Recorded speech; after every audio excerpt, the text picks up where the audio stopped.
Recording in progress.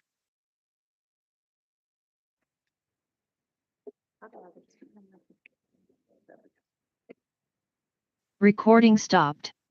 Recording in progress. Look at them now.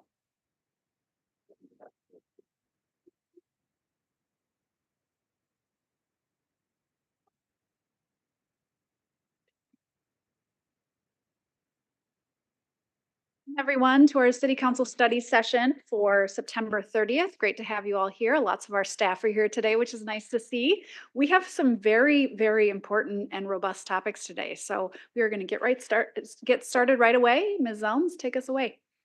Thank you, Council President, Mayor Norton, council members, members of the public. We are going to kick off with Heather Corcoran, Legislative Affairs and Policy Director. Usually get all the titles wrong. I think I got that right, but thankfully it was on the screen. And she is gonna, I know it's shocking that it's in almost October and we're gonna look back at the last legislative session in order to hopefully look forward to the next one. So with that, I would turn it over to Heather. Button. Thank you, City Administrator Zelms. Heather Corcoran, as you said, Legislative Affairs and Policy Director for the city. Council President Carlson, council members, Mayor, thanks for the time today.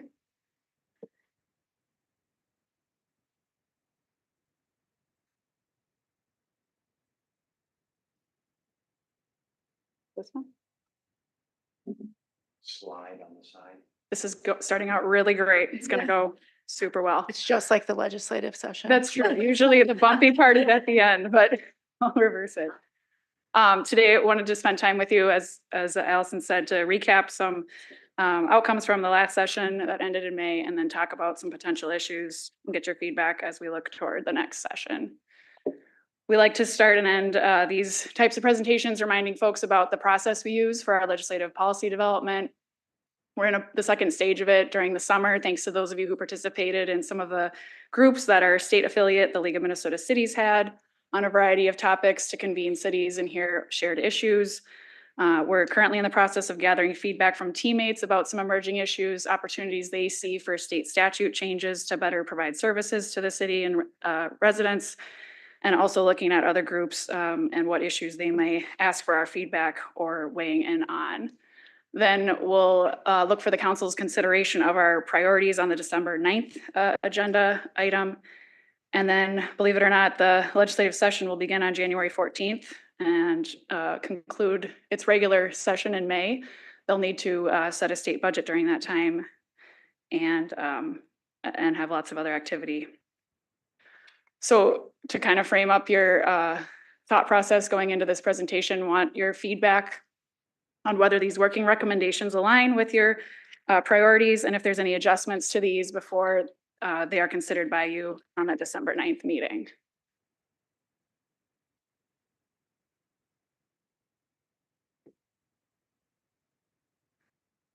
There we go. So just to remind ourselves of back in May, from February through May, there was a trifecta continued in the Senate, House, and Governor with the DFL majorities. It was a quote bonding year, but spoiler alert, there was no bonding bill, as you all know. There were a high volume of bills introduced, thanks Ann, last session. Again, you heard me say this about the 2023 session as well. And then in the final hours of the legislative session, they concluded with a very large mega omnibus bill, a combination of smaller omnibus bills with a variety of policy issues and some budget issues that created quite a tumultuous end of the session. Comparing the legislative outcomes with our own city priorities, just a reminder, we did have some successes, and a big thanks to the fire department, Chief Kurska and Deputy Chief Mulholland were really great to work with on a bill to help with recruitment and retention of our fire leadership. That was successfully included in the pension bill. A grant that benefited the city was successfully included in the legacy bill. A Southeast Minnesota League of Municipalities priority, which we're a member of that group, was included in the jobs bill related to wastewater training at Riverland Community College.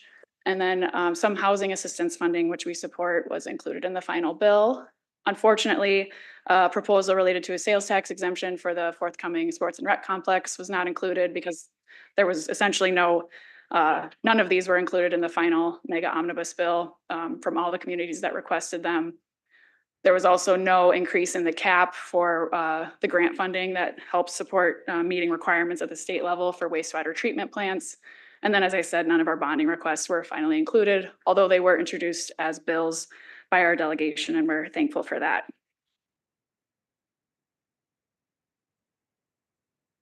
Next slide.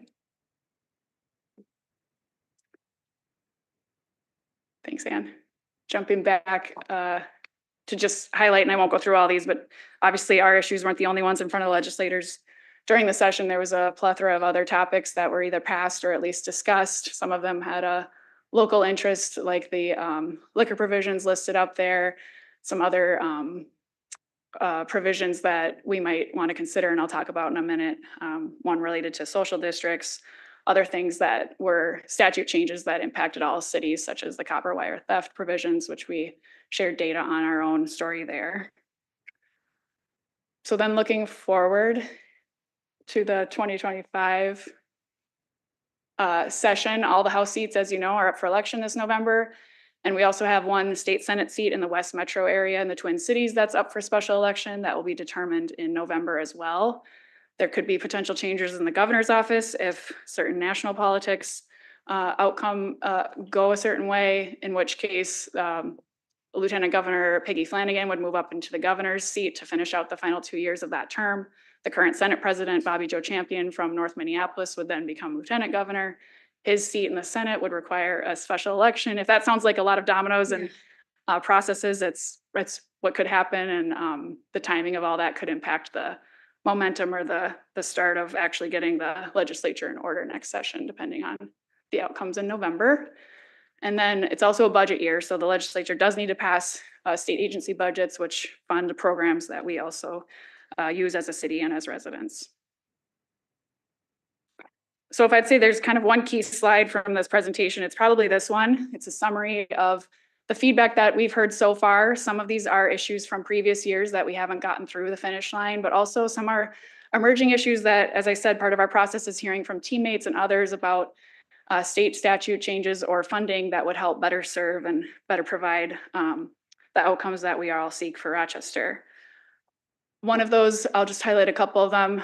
Again, looking for your feedback and at the end, or if you have questions in the meantime. The top one is around modernizing public employment. This is kind of a different flavor to that fire pension issue that we were successful in last year. And this one's more around our civil service commissions. In particular, our community service officers, our CSOs, have to go through a multi-month process to become a CSO, which, as we know, is a pathway to further law enforcement roles, but creating a more streamlined path that is not as long and a little more in tune with what people expect out of a hiring process could help open up better pathways for hiring, especially diverse people into that field. There's an opportunity at the state level to have a liquor license for the Chateau Theater that would allow it to host more special events. Right now, it's essentially limited at 12 per year. There's similar efforts that cities use for places like the Guthrie up in Minneapolis or other large venues that we'd want to mimic. And we've had the clerk's office been really helpful in providing a lot of feedback on that idea, and also working with the current operator at the Chateau for this idea. Another one that our public works team daylighted, and we've been seeing if other cities are finding similar issues. There was a big change in tax forfeiture law in 2023 that now requires properties to essentially go out in public market for 30 days when they go into forfeiture. We're seeing a potential unintended consequence of that is with our stormwater ponds or outlots that would then essentially go out for public bid when potentially that buyer might not know what they're quite getting into if they were to purchase that kind of a property. So we're doing some preliminary research to see if that's a unique thing for us or if there's other entities that also might share an interest in some tweak or cleanup there. Fourth one there is a long name, and maybe we'll come up with a clever way to describe this, but essentially it's trying to build on the idea of digging once. Obviously, we have a lot of forthcoming development in the downtown area with private infrastructure or done by private contractors, trying to capitalize on that. And also if there's opportunities to do the public infrastructure improvements at the same time and making sure that the public bidding rules can help line up and provide most efficient way to do those improvements while the street is open. The next one you've seen before, it's been on our list in the past around the bus rapid transit operations funding. But as we move closer and closer to the 2026 opening of our own link bus rapid transit, I think this could become more of a issue. We might want to consider elevating bus rapid transit lines in the metro area receive some state funding for their operations through the Met Council. I think it would be fair for us to consider asking for similar treatment for our own bus rapid transit system and thinking about how do we work with MnDOT and other entities to try to create a funding stream for our services. The next one, local government aid reform, thinking about regional centers. I have a few more slides on this in a minute, so I won't go too far into that one, but I know it's a topic of interest. I mentioned the grant, the PSIG grant, point source implementation. This is again to meet requirements at the state level for places like our wastewater treatment center. Looking at how to raise the allowable amount that you get for this grant. We're a large entity with a large system. We could benefit from that cap being increased again. And then just thinking again about, as you'll hear later today in other presentations, we have a lot of development happening, and what are the tools and flexibility of some existing state tools potentially that might be helpful to us.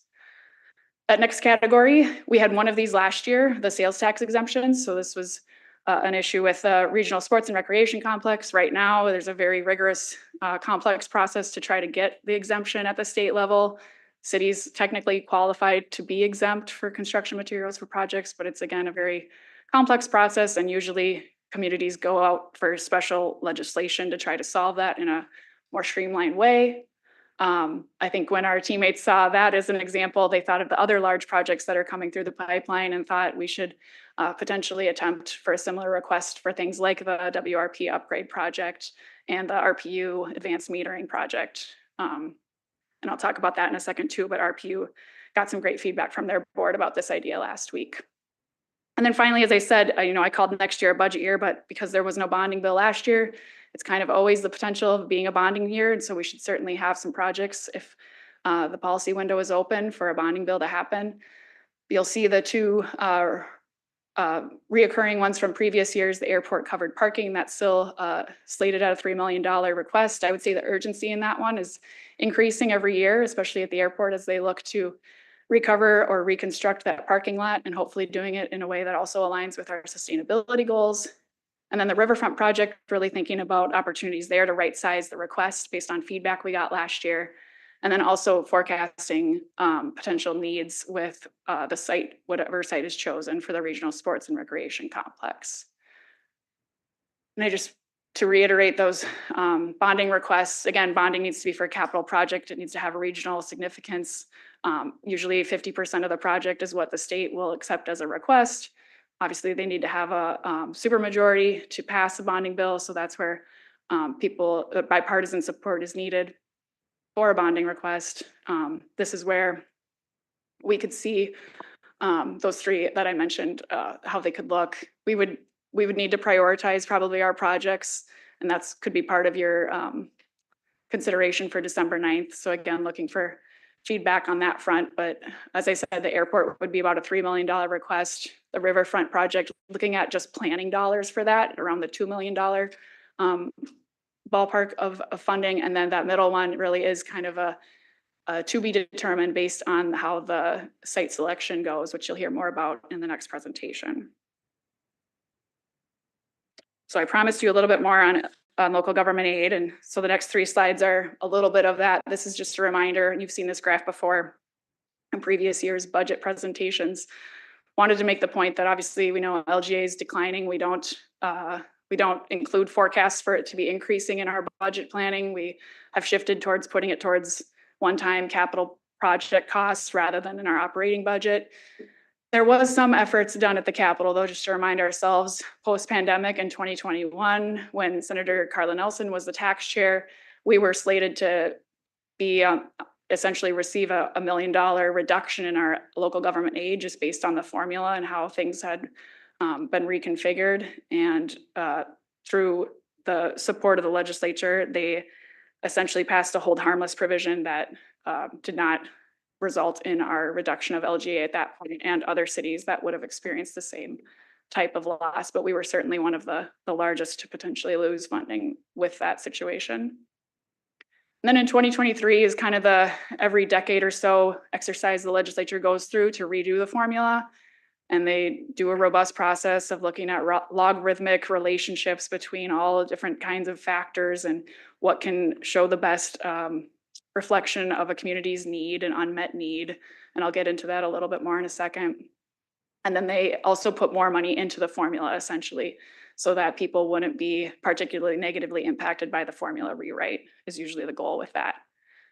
And then this past session, I just wanted to highlight, there was a bill introduced by Representative Andy Smith that would have created a $150 per capita floor for cities of the first class. As you probably know, we receive about $42 per capita right now. So if that bill would have passed, we would have been at 18 million for our LGA. Currently, we're at about 5 million. That bill was not successful, it wasn't heard, but that could be something that comes back in the future too. And just to give a little bit of a flavor of kind of the story we try to tell at the Capitol around ourselves as a unique regional center in the state, and to try to make our case for local government aid or other dedicated funding sources that help us provide services. We don't have a nearby neighboring city who's able to necessarily share services like the metropolitan area has. We don't have a regional planning structure like the metropolitan system has. We don't have separate taxing entities for things like parks and trails and transit like the metropolitan area has. So we're essentially providing a lot of these services in-house and either on the levy or in other ways. So really looking at LGA as a potential way to fund some of those, but our priorities last year called for protecting local government aid and updating the formula, and also looking at increasing or preserving state funding for specific uses like ADA accessibility, public safety funds that they did approve in the 2023 legislation, housing and homelessness aid from the 2023 legislation, how to continue those one-time funding buckets for our services that we provide. So then just rounding out, this is the last slide on local government aid, but to show the per capita comparison with our peer cities, at least other cities of the first class, clearly we're on the low end by a long shot. And as we think about looking to the next session or future sessions, wanted to present some ideas or options for you all to provide feedback on or give consideration to. One is kind of looking back at that per capita idea that was a proposal last year. Again, using this data, I think could help tell our story better and elevate it in a more urgent way.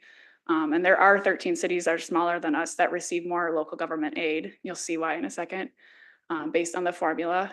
Another potential approach would be to continue to work with all cities and through the League of Minnesota Cities to try to increase the overall size of the pie for LGA. Presumably then we would benefit from that, as they did kind of in the hold harmless situation, or generally increasing funds to the local government aid formula. Another thing that would help would be including inflation automatically in the local government aid formula. Those are all things that the League of Minnesota Cities has in its priorities and continues to work on. But those things cost money at the state. And so it's a tough road to be on. And then finally, just wanted to daylight, because a lot of people do talk about what is the formula and why does Rochester kind of fare so poorly compared to our other cities of the first class. And so just the 4 factors are laid out right there based on housing built before 1940, population over 65, tax base of commercial or industrial or utility, and then the population's decline from the city's peak population in the last 40 years. So there's a lot to say in those formula factors, and you can think about how they might impact us as a city. The other thing that's part of our story at the Capitol, I think, is those formula factors are all the same for any city over 10,000.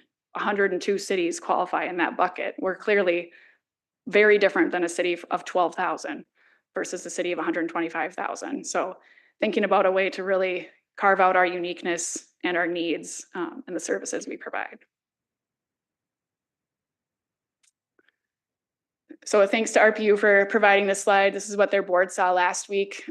Tim presented some ideas, and you've seen a lot of these in my previous slides, but sales tax exemption opportunities, as I mentioned, for AMI, or the grid edge item would be if they are awarded the GRIP grant, the federal grant that we are seeking at the Department of Energy.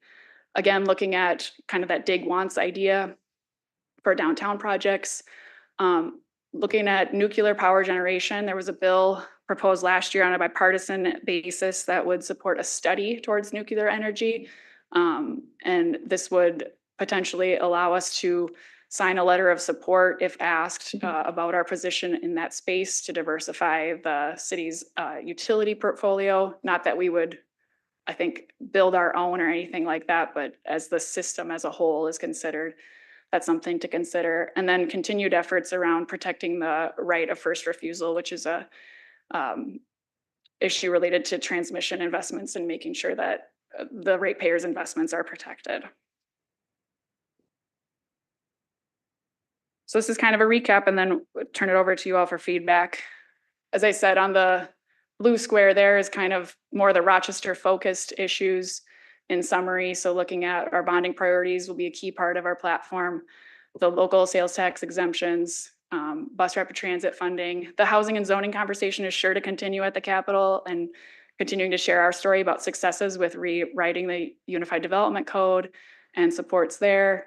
Also could be more done if the council has an appetite for looking at more flexibility around liquor licensing beyond the chateau. And this includes private entities who come to the Capitol asking for special legislation. You saw on my slide about the outcomes from 2024, the Minnesota Rush unsuccessfully, but did attempt to get a liquor license flexibility from the state.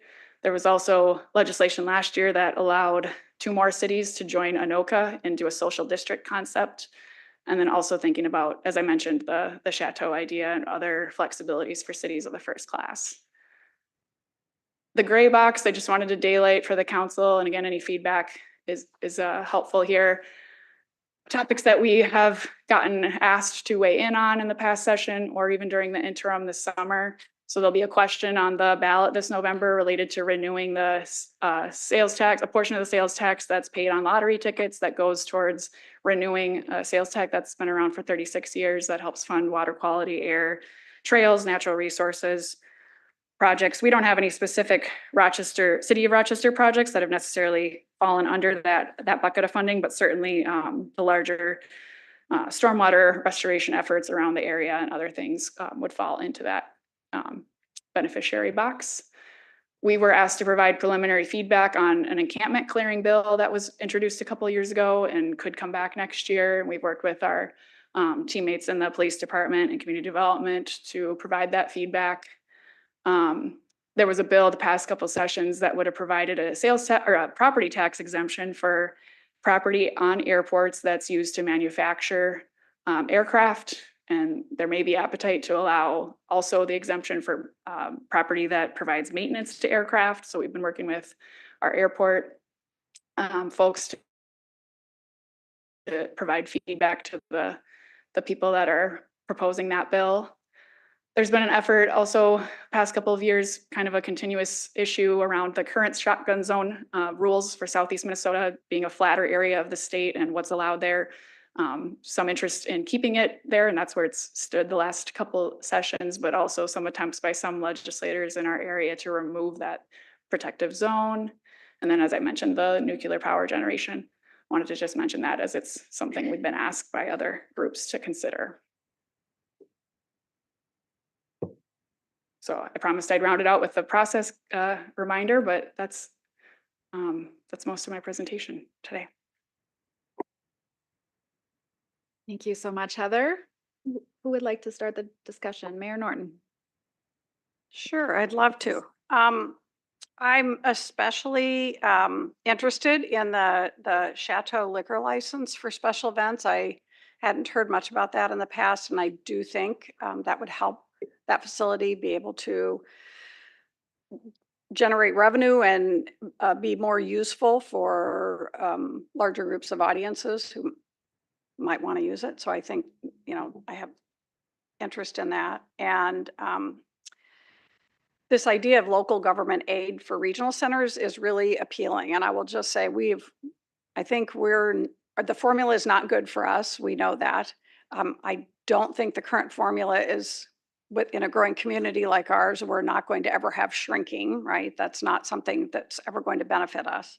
And so I do think we need to be more creative and looking at regional center, some sort of carve out or special allocation for regional centers might be a good idea. And I think we'd probably get support. Not that Duluth needs anything more, but from Mankato and maybe St. Cloud, some of the other areas who are also not getting support, and they are as much support as they probably like. But I think we are the one that will benefit the most on this. But it always helps to have a coalition. And I'll just say, you know, in DC last week, I actually talked with the federal government about some of the ways they allocate funds as well. And it is often using the same formula with housing and some of the other things, and talk to them actually. So it's nice to see this here about the idea of regional centers being considered differently at the federal level for grants as well. And they seemed interested in that concept. So I think it's something we should pursue with our federal delegation, not just at the state level. I would also say I hope that we continue. I will just tell you my discussion with the governor's office this year, and of course, everything's in flux. We just have to acknowledge that, you know, pretty clearly. But my discussion with the governor's office last year was that infrastructure, if there's one passed this year, he suggested that it would be next year. The big one would be when it's supposed to be, and actually a bonding year. But that if they did one this year, it would be he thought it would be pretty focused on infrastructure. And so I do think keeping our airport solar, parking and whatever as a top priority would be positive. And that was positively received by them last year. It just didn't ever get to the point where we could have that discussion because of the way session went. So those are just a couple quick thoughts I had listening, and I absolutely think we should add the water reclamation plant and RPU metering as part of the request for sales tax exemptions if they're willing and interested in adding that to the other sports center request. All right, thank you, Mayor. Councilmember Wall. Thank you. Just a couple of musings on the local government aid. Would it be fair to say that the formula works against us because we're actually doing well? Is that fair? I mean, I think Rochester should hear that. The formula is designed for cities that are declining, and we are not. Yes, and I think that's the context that we encounter at the Capitol, and I'm glad to talk about that for a second. I mean, we probably are unlikely to if it's a competition for a limited pie of funds, and you have other cities that are smaller than us, presumably we're the third biggest, so almost all cities are smaller than us and not doing as well, not growing, cities on the Iron Range, cities all over the state, and that is the target for the local government aid program. Yes. Thank you. And a second musing, I've heard it bandied about in this election cycle that Rochester simply needs to work a little harder with our elected representatives to change the formula. I am under the impression that we are actually already doing that and working very hard. Could you comment on that? Yes, I think we have a great delegation. Like I mentioned, the multiple bills and efforts that have been attempts to help us in the local government aid space, but I would say we are not the chairs of the committee that ultimately hold the purse strings on a lot of those decisions. And essentially the program that we're advocating for getting more funding for, we compete with other cities that we just aren't as competitive in that specific frame of mind against. But I would say, yeah, really grateful for our delegation on a bipartisan basis for the support for additional funding for us. And I would say it happens at least 3 times a year, probably more that I don't even hear all the time, but almost every member of our delegation at some point in a committee will mention the per capita amounts and the inequity that is there. Thank you. Thank you so much, Heather. I have a few questions and comments. Okay, so for the Link Rapid Transit operations, would this be complementary to the generous Mayo contribution, or how would that work together as you think about it? Yep, I appreciate the question. So about the BRT operations funding, as I understand, the Mayo contribution is for a portion of the operations, but does not cover the entire cost of operating. And so we'd be looking at the gap there. That's something as an opportunity for the state to help with. And other models that have received resources for rapid transit, is it a public-private partnership like that, or are those systems entirely publicly funded?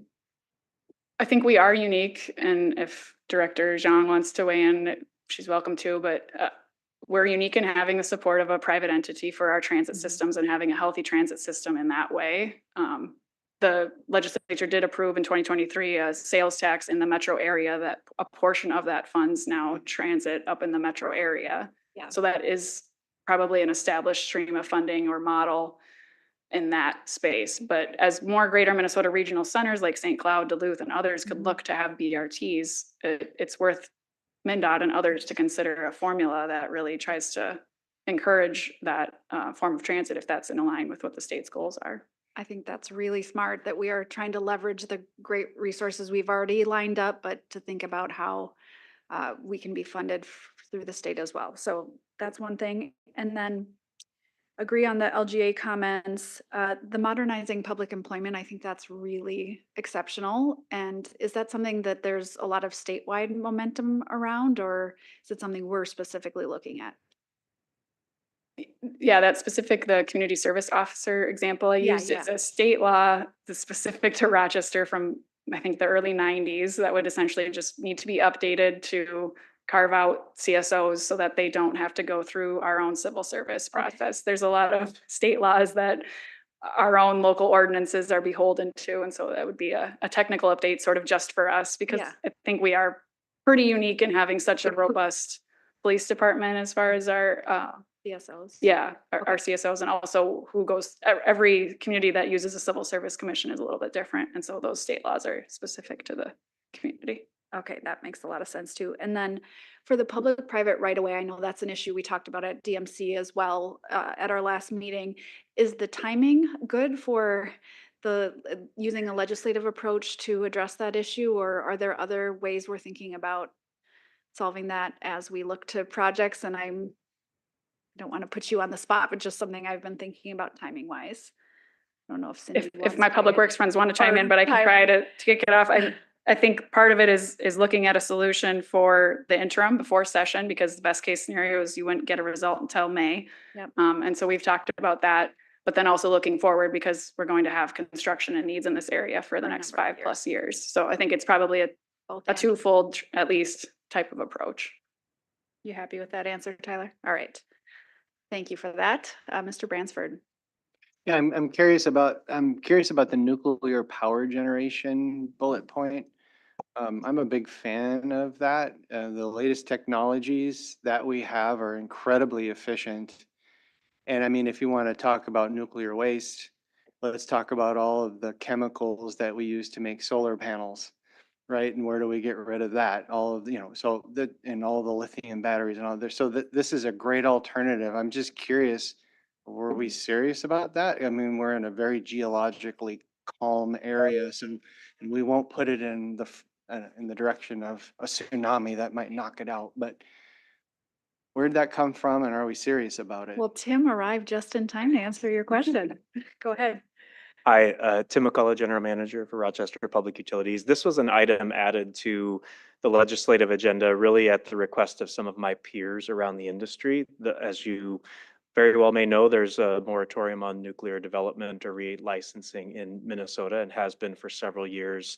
There has been quite a bit of utility interest in removing that, and there was a bill introduced last year on studying advanced reactor designs as a part of that.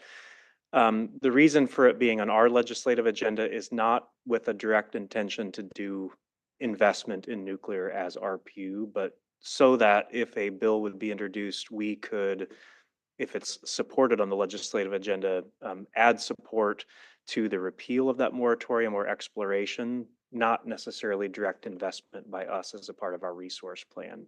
So it's more of a general ask, and several of my peers reached out to me to ask if RPU or the city would be interested in adding support to that, and wanted to introduce this as a legislative policy item to have that discussion here. So.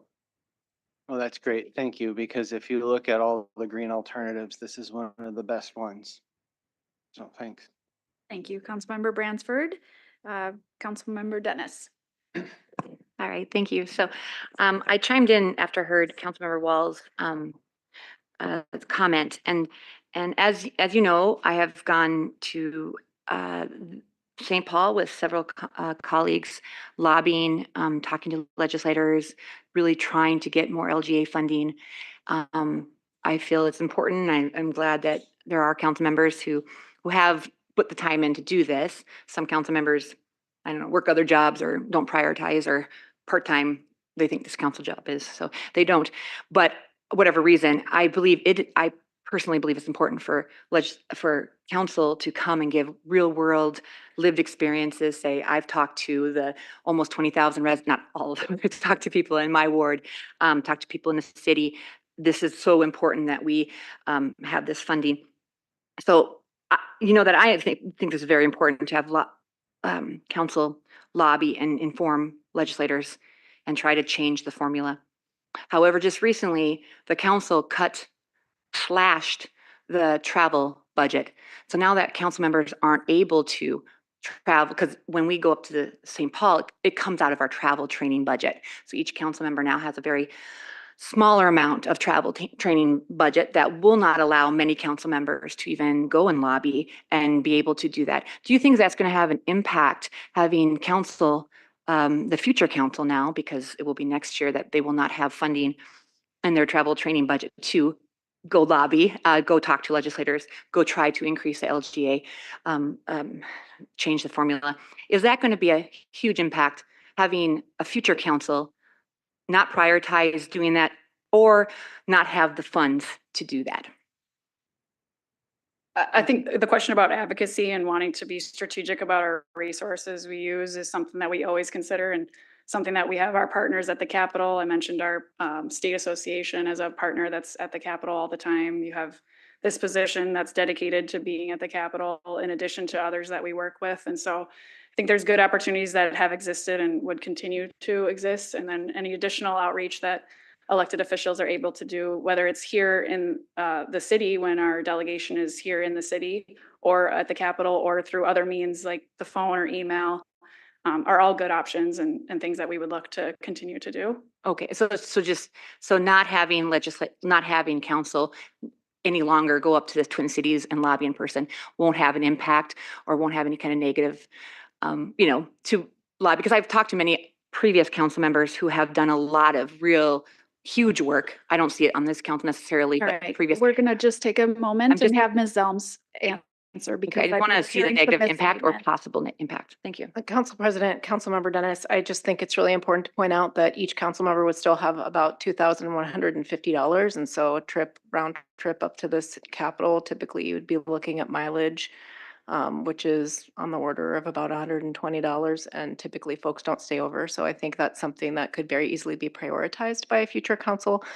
So to your point of the need to prioritize, I trust that this and a future council would decide to prioritize how they were going to expend the dollars that are in the budget. Okay, I'm sorry, when you factor in a couple National League of Cities conferences and some League of Minnesota Cities conferences, one trip to DC, like the mayor takes off, and would eat up most of that 2,000. So, but I would love to see that math on how we can still attend the conferences that are so vital, so important to network, so important for our city, and also to have this. So those are my I love to see that paperwork to see how that can be done.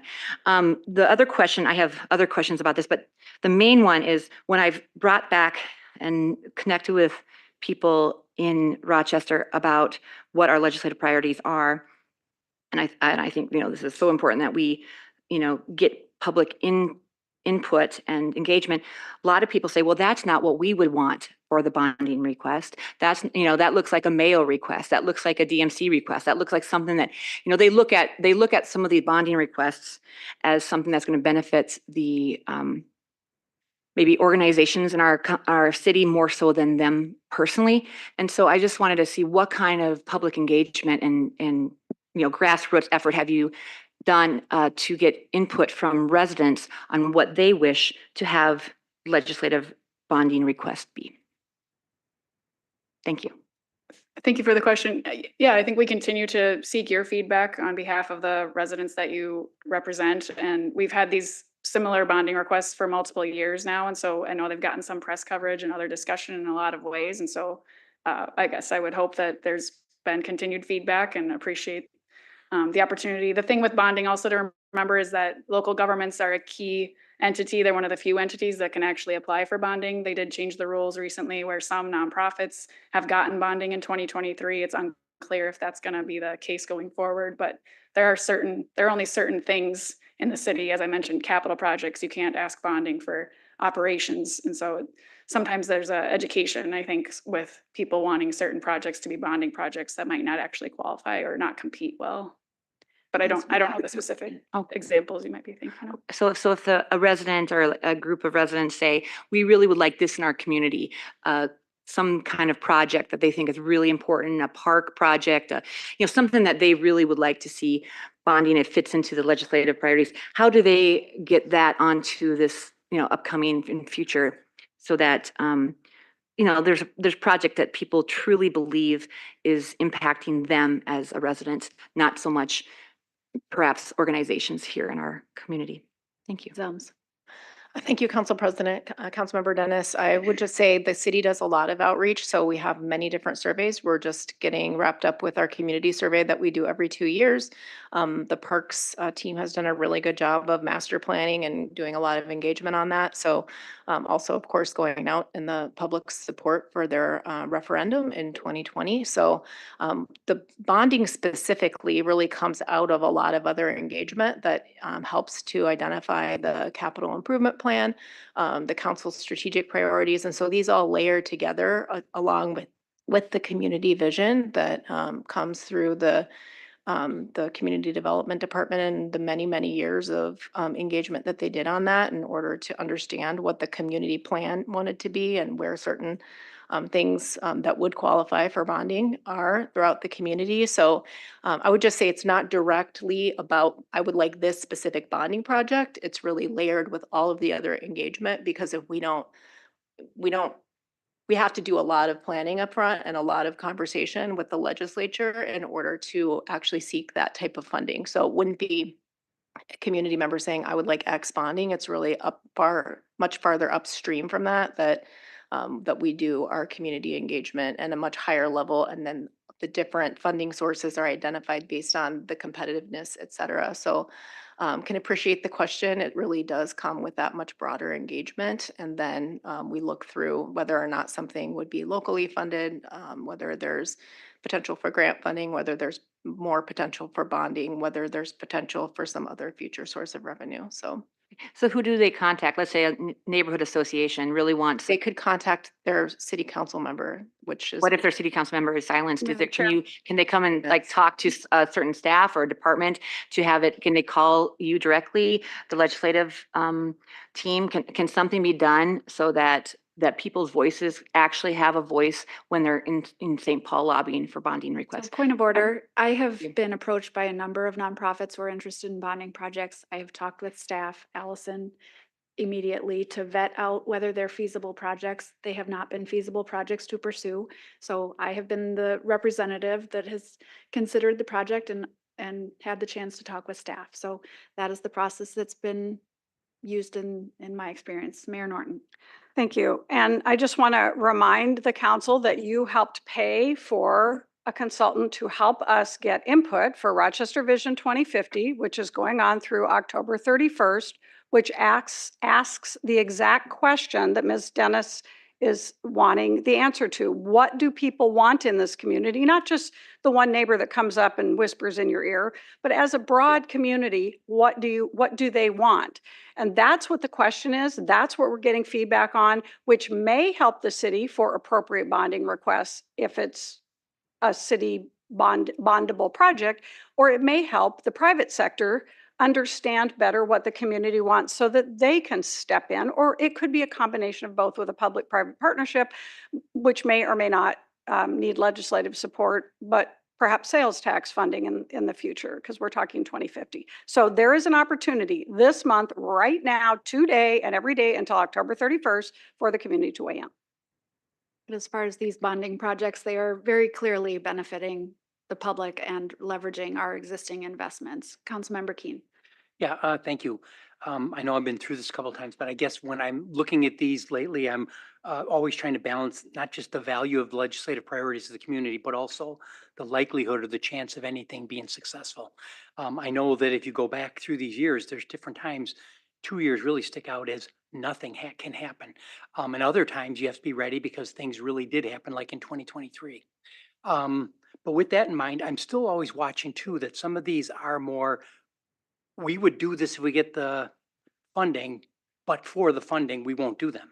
And I'm kind of overvaluing right now things that we're going to do, and this would help us pay for. So when I give my input, it's more concerned with things like when you're talking about the sales tax exemption, those are really valuable in the next 2 years. That those are the kind of things in these sort of tumultuous years that actually can get done because you're not going against another group that's trying to say, we don't want the LGA to change. It is much simpler politically. Same thing with some things like the point source funding.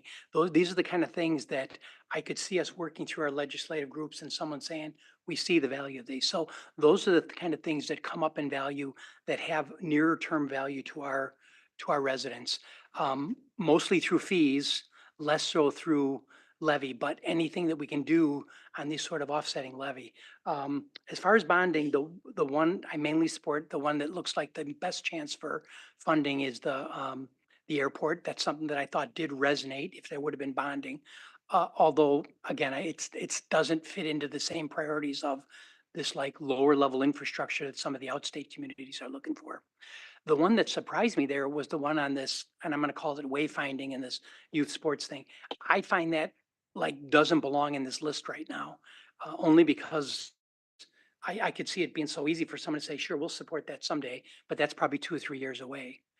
I think we should be more consistent with our legislators that we have been trying to get this planning money to do this next step. And by pushing that down the list or having too big of a list, I think we lose some priority on that. So that's my input on bonding, although I will also say I'm not real, the whole bonding thing for 2025, when you consider it, all the other things going on in St. Paul and the financial things, it's hard for me to see how that's going to raise up in those first 5 months.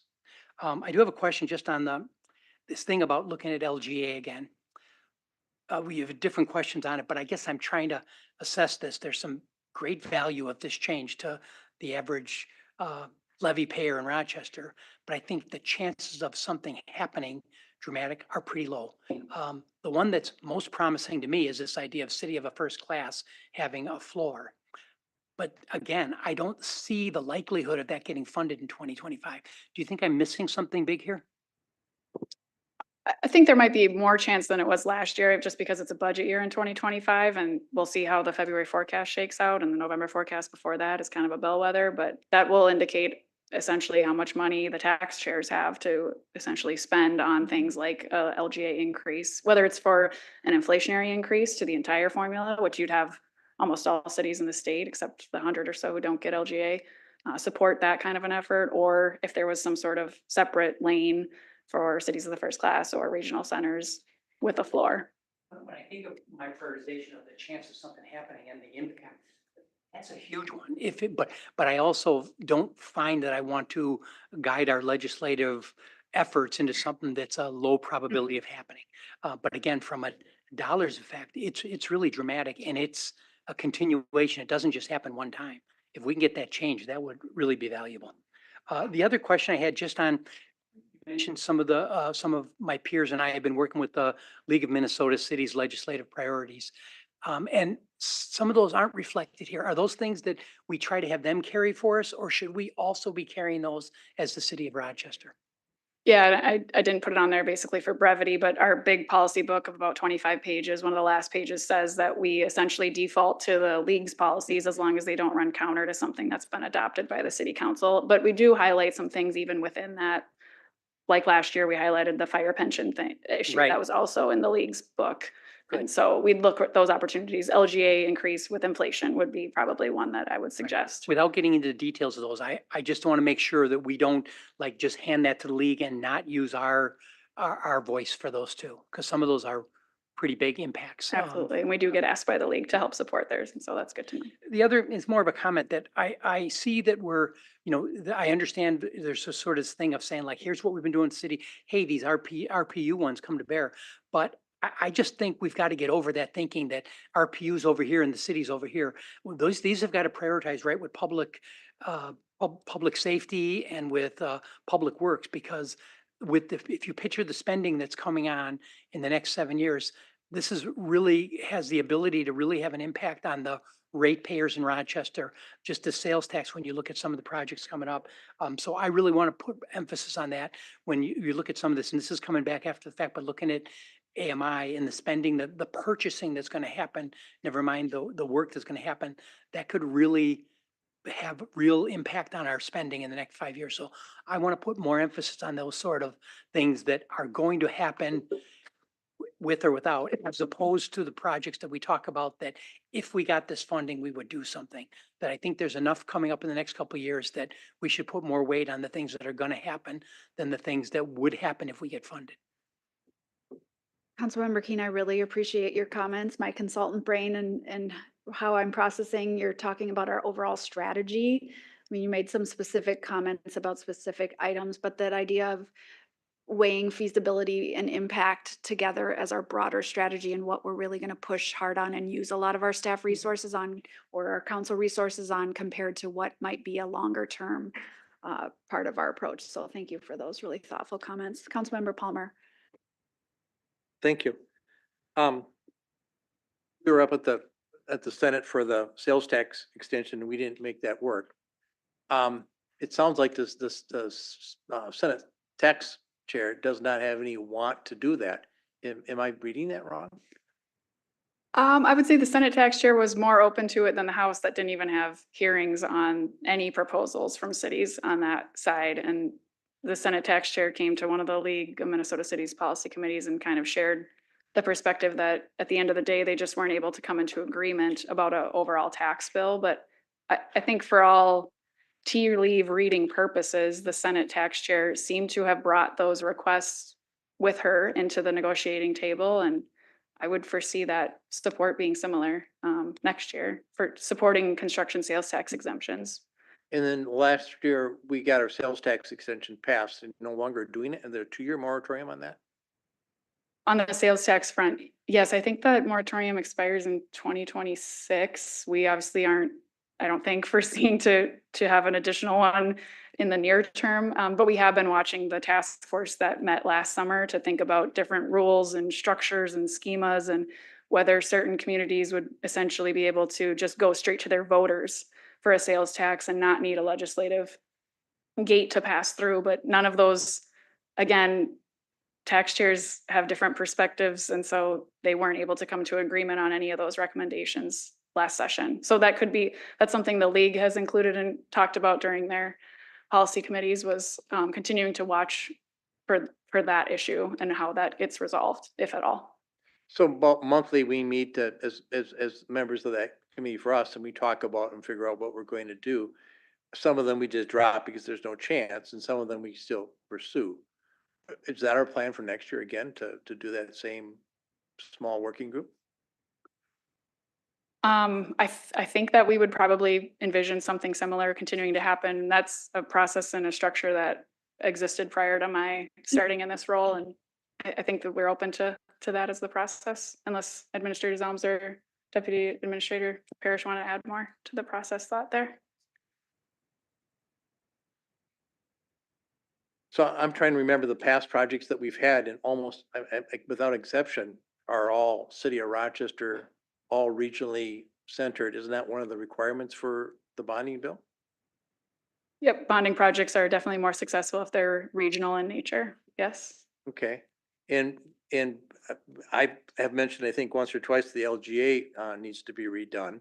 I don't, they keep kicking back to the DMC, and if you look at the requirements of it, I mean, Bloomington doesn't get it.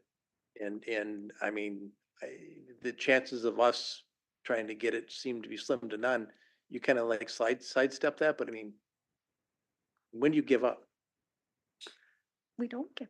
I think that's where we, appreciate the feedback from the council, and part of our thought is taking your feedback and, you know, thinking about the strategy level at the teammate level at the Capitol and looking at policy windows, whether it's for bonding projects, whether could be a bonding will, whether there's suddenly is a change of interest at the tax share level for local government aid, depending on who the leadership is or how much funding they have to prioritize sort of different things. I think we have to obviously wait and see what November brings to decide the majority in the House and then other things that could impact it. But we wanted to present this as a, you know, kind of a starting place for things to think about, narrative to think about as you all communicate and hear feedback from community members and legislators too. So if we're talking to the legislative people, we don't know who's actually gonna be in November. We don't know, but yet we have 3 council people that'll be new at least here. I mean, are we not better off by bringing this back in January when we have a council that will have to live with it and sell it? I think that could be something that you could consider giving us guidance on. One approach could be certainly adopting something before the end of the year would be particularly helpful as we get bills introduced and just kind of the language developed on things before the legislature starts in full is really helpful from a planning perspective, and to start getting support from our delegation members who would need to be our chief authors for things on the front end rather than waiting until sometime in January, because the session starts earlier in January this year rather than February like it starts every other year. So the earlier the better, but another approach could be, you know, full adoption in December, and then you look at kind of a ratifying of something in January with the new council, or at least supporting the bonding priorities in a resolution in both 2024 and 2025. There might be other ideas that Administrator Zelms or others have. Okay, so I guess in my past, I've been very happy with how we've done it. I think it's worked out really well. It's an ongoing moving target that we don't know till the end of May. May 23rd, I think last year is when the big date was.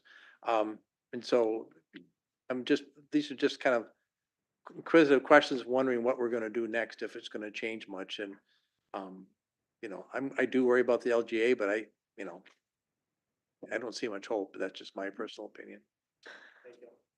Mayor Norton. Yeah, I'm just going to weigh in a tiny bit on bonding in the legislative process. Every year is different. Every election makes changes.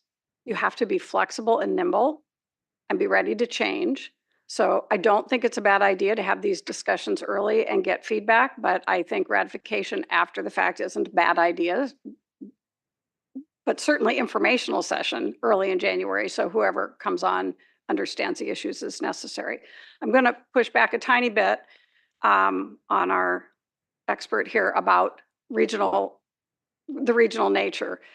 It does depend on, every session is different, and individual projects pass every single year, and they need them across the whole state in order to get bills over the line. So I would never say only do something regional. I would say put in what we need and what we want, and know that if it's regional, we can bring our friends in the communities around us to the table with us, which never hurts. But I would never say not to prioritize the thing that we want for this community, even if it's standalone. Every year, those things happen. So don't limit yourself would be my suggestion on that, and make sure we're asking for the priority for this city. Thank you for that. Any final discussion on this topic? All right, thank you so much, Heather. That was a great presentation. Appreciate your time. Why don't we take a quick 5-minute break and let the next team get set up?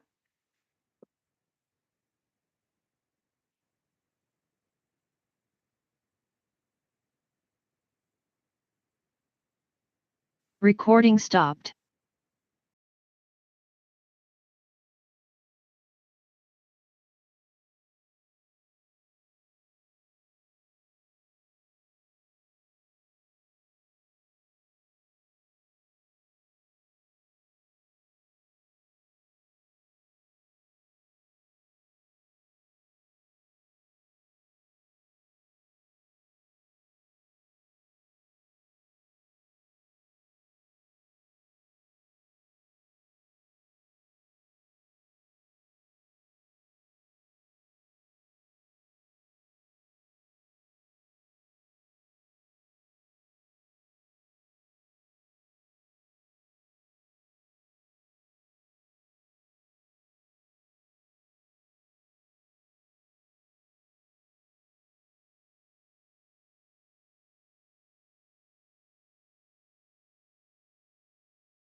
Recording in progress.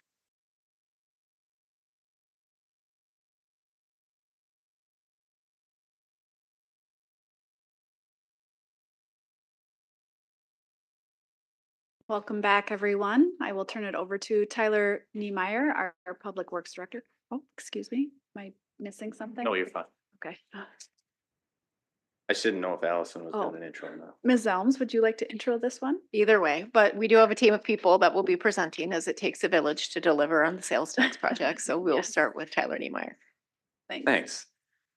Yeah, good afternoon, council, president, mayor. I am Tyler Niemeyer, Public Works Director. I've got Irene Woodward and Ryan Yetzer here to help me with the presentation as well. I'll be handling the first part. Irene will take over about halfway through.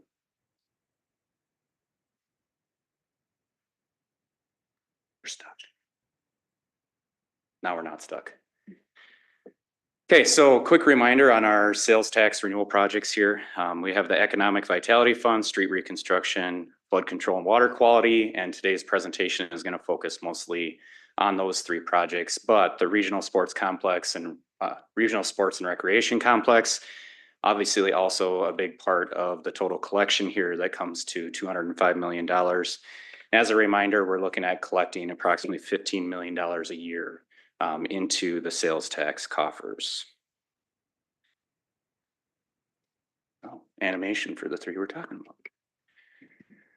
So as Public Works and Community Development started planning the first 5 years of collection here and how we were going to make investments in the community with those dollars that would be coming in, we kind of landed on a concept that pooled the resources coming in through the sales tax and would distribute those to the different projects, not necessarily based on the proportion that they were signed up for in the collection.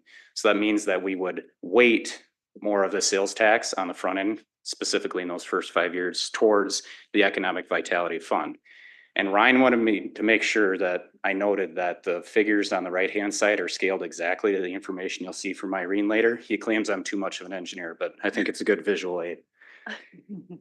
So the advantages with this approach, it allows us to leverage the full fund collection, increase the impact of each investment. What we mean by that is each investment can have a bigger impact. Specifically, each specific investment can have a better impact than just spreading small investments out over time. We're able to leverage more of our goals quicker, specifically in that Economic Vitality Fund in the first 5 years. It also reduces the need for borrowing to accomplish our goals.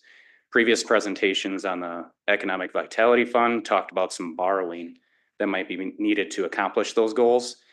In this case, we think that we're reducing, if not eliminating, the need to borrow for the Economic Vitality Fund. Also, workload management for Public Works. No secret to anybody here that we're going to have a lot of infrastructure investment here in the next handful of years, and there's plenty of things for Public Works teammates to focus on. Meanwhile, community development teammates seem to be pretty well positioned to take on an increase in the Economic Vitality Fund. So quick check-in here on the street reconstruction project.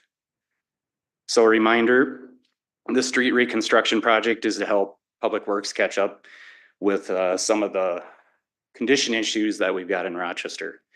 Approximately a quarter of Rochester's streets are rated as being in poor or fair condition. In that same proportion, they are 50 years or older, meaning that they need investment from our community. Those streets that are in poor to fair condition, in previous presentations that you all have seen, it's going to take $16 to $20 million a year to catch up on the condition of those streets. And this money, $50 million collected towards this project, would help us start to catch up on those obligations.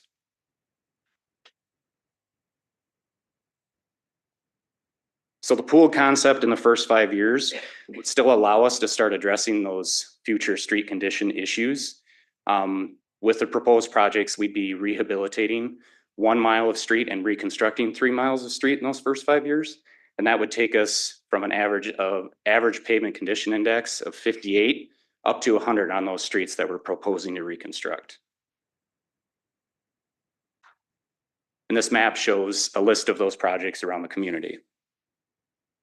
So these projects, even with the metered approach over the first 5 years, would provide needed investments in meeting the regional significance criteria for these projects, and there'll be notable investments in upgrading condition of streets that have needed work for quite a while.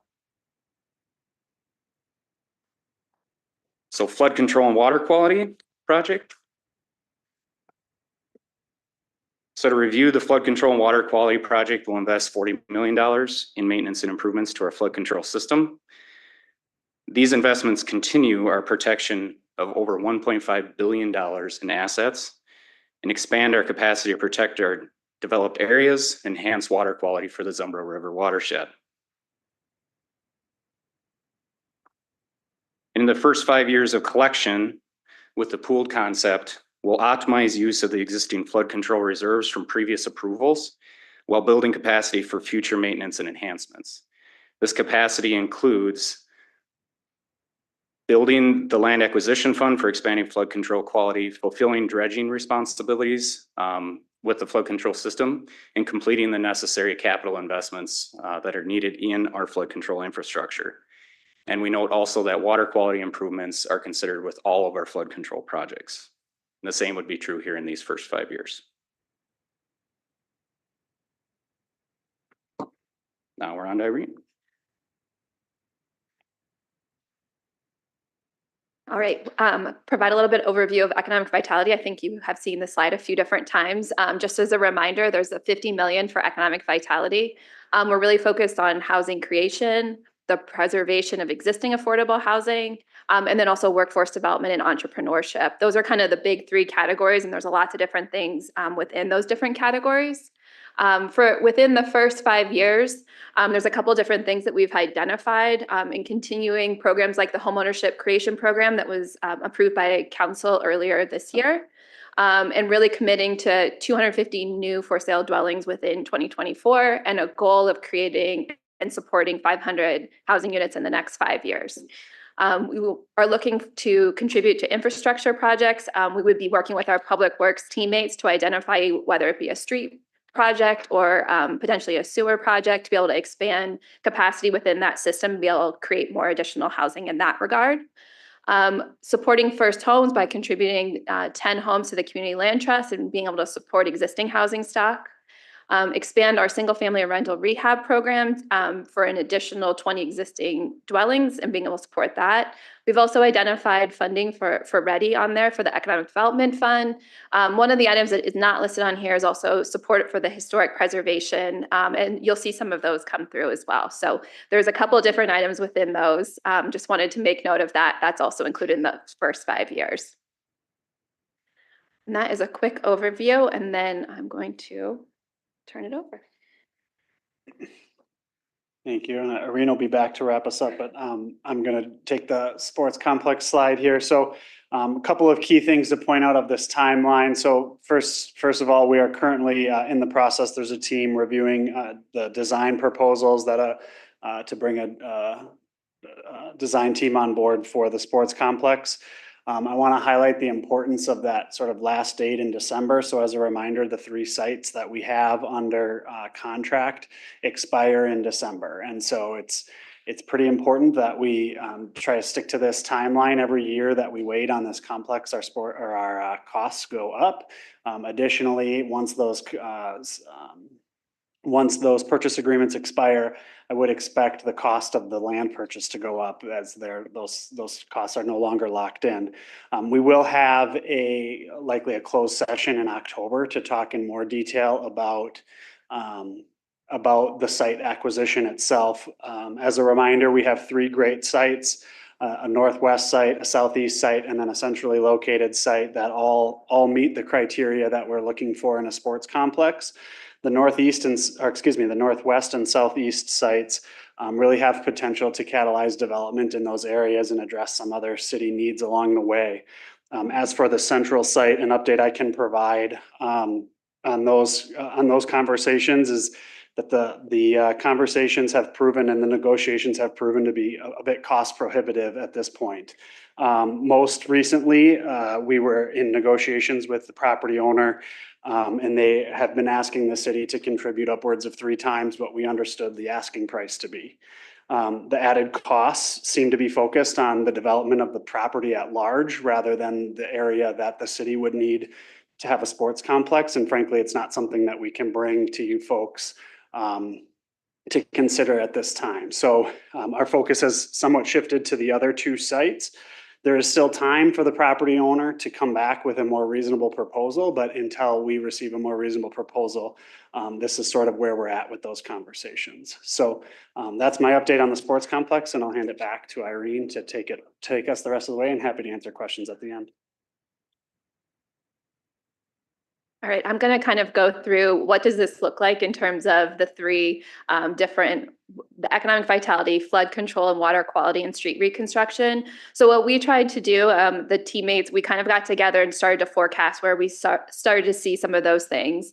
Previously, when economic vitality, as Tyler mentioned, when we presented, there might have been some borrowing costs. And we were able to kind of look at how these three funds could work together. We would still not exceed the amounts that we would be allocated within that, but how could we kind of manage the workloads and be able to move these things forward? So this is kind of breaking down where we kind of see all of those different buckets for those next 5 years in terms of each one of the different sales tax and be able to move those projects forward, but kind of front load economic vitality, knowing that we really want to kind of jumpstart the market and really push for additional housing units to be there and some of those other projects that are a priority. But still recognizing there'd be funding for flood control and street reconstruction and those projects being able to move forward. And so what does that, and being able to show what that looks like. And then I also wanted to note, and part we wanted to also show is how the sports complex factored into that, so that that is also included in this top slide. So you can kind of see the 3 of the 4 together and then the regional sports complex, and recognizing that there's additional funding throughout, so we're not going up to the maximum that we're projecting to receive. And that's generally at 15.6 million. We didn't do any increases, so we've kind of left that number flat for those number of years and really anticipating where those numbers would lie and what that still would be some room within those different budgets if needed be in terms of what we're collecting versus what we're potentially going to spend. And as a reminder, it's kind of the contributions for each of the different buckets kind of get broken down by the percents in the bottom right of the overall total. So that's generally how we have broken up into what we normally would be receiving. So if economic vitality kind of front loads, then later on what we would normally be kind of projected at that 3 million or so would be reduced, and then the others would be offset there.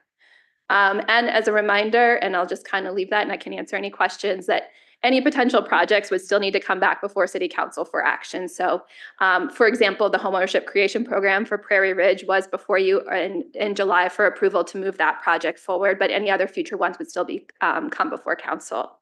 And with that, I'm happy to answer any questions or one of the other teammates here. Thank you so much, team. I'll start with the mayor. Yeah, thank you so much for the update. This is, it's good to keep this information in front of us and refresh us about where we are in each of these projects. And one of the things I'm a little disappointed at or surprised about is on the economic vitality, where the final bullet says, create, establish, strengthen, or grow businesses with Rochester through contributing to READY's revolving fund. I have no problem contributing to READY's revolving fund. I think that should be one of many places we put money. But this only mentions that. And again, when we met prior, we talked about the need for entrepreneurship and strengthening that, the need for childcare and strengthening that. And I know those folks have been talking to each other about the ecosystem we need to create, not just one fund. So can you help me understand this a little? Thank you. So I will say the bullets is not necessarily an all-inclusive list. So there was identified entrepreneurship and workforce development are additional needs, and it's not just the economic development fund. And so I will say those conversations have been ongoing to figure out where those gaps are needed in terms of whether it's childcare or workforce or where those other entrepreneurship gaps are. And so that is something that we as teammates are still working through. So I will say this is not an exhaustive list as we are right now. So all of that work is still ongoing. And we anticipate partnering with existing organizations that do some of that work and being able to support their initiatives or being able to find where those gaps are going forward. Councilmember Wall. I am assuming that all the departments believe they can live with the figures that we have seen. Otherwise, you wouldn't be presenting them. Yes, we worked all together. And I really appreciate then that the many departments have done that so that we can avoid borrowing. I think that's just really responsible. I appreciate that immensely. Moving to the sports complex, disappointed. It seems to me that the one person is discounting the value add of a sports complex to the other development that could be had. At the same time, I'm glad that our leadership is looking carefully at the other two sites because we can't risk the deliverable to the community at the expense of land procurement. Does it seem, Mr. Yetzer, that we would be risking what we can offer to the community? Absolutely. It's important to, we have a set amount that can contribute to the sports complex, which you all are very aware of. And it's important that we proportionately spend the amount that we can on the land. And so we are a bit capped in that manner. And so we need to come up with creative ways. We felt like we've done that with the central site. And unfortunately, we've not been able to progress those conversations, and we've made those very same arguments with them. So that's kind of where we stand at the moment. Thank you. Also agree with your disappointment. Councilmember Keen. Yeah, thanks. Just to make sure we're all in the same page here, part of what we're trying to do over these first 5 years is we're front end loading one of them and therefore trying to stay away from the borrowing. But if we did borrow money against this, does it count against the 205 million, or is it additive, or how do borrowing or finance costs come into sales tax? So I think if I'll let others jump in if need be, but if there is like for a bond, anything on an additional would be collected to offset some of those costs. But part of what we were also looking at, and I'm just going to clarify for economic vitality, might have been more internal borrowing, which we might not have been able to collect on addition. So this is an opportunity to reduce some of those that we were otherwise going to have to offset with that sales tax. Okay, so I think what you're telling me, this is what I wanted to hear, that if you do end up absorbing external finance costs, the 205 might become 207 million to finance the borrowing. It is not part of the 205, nor does it come from any other part of the city budget. That's correct. Okay, I just wanted to make sure I established that. So I do support the ideas that, presented here, the idea of using the current sales tax and just different flows with the idea of prioritizing the economic vitality to have the bigger impact up front. And again, it does seem like slowing down, the main one is the flood control, but I'm assuming that by the fact of having Public Works here as a major part of this, it's like, yeah, this is a reasonable thing to do at this point, and it's not an exposure we're willing to live with. It's a reasonable way to go through the next 5 years and then be ready with additional spending in the out years.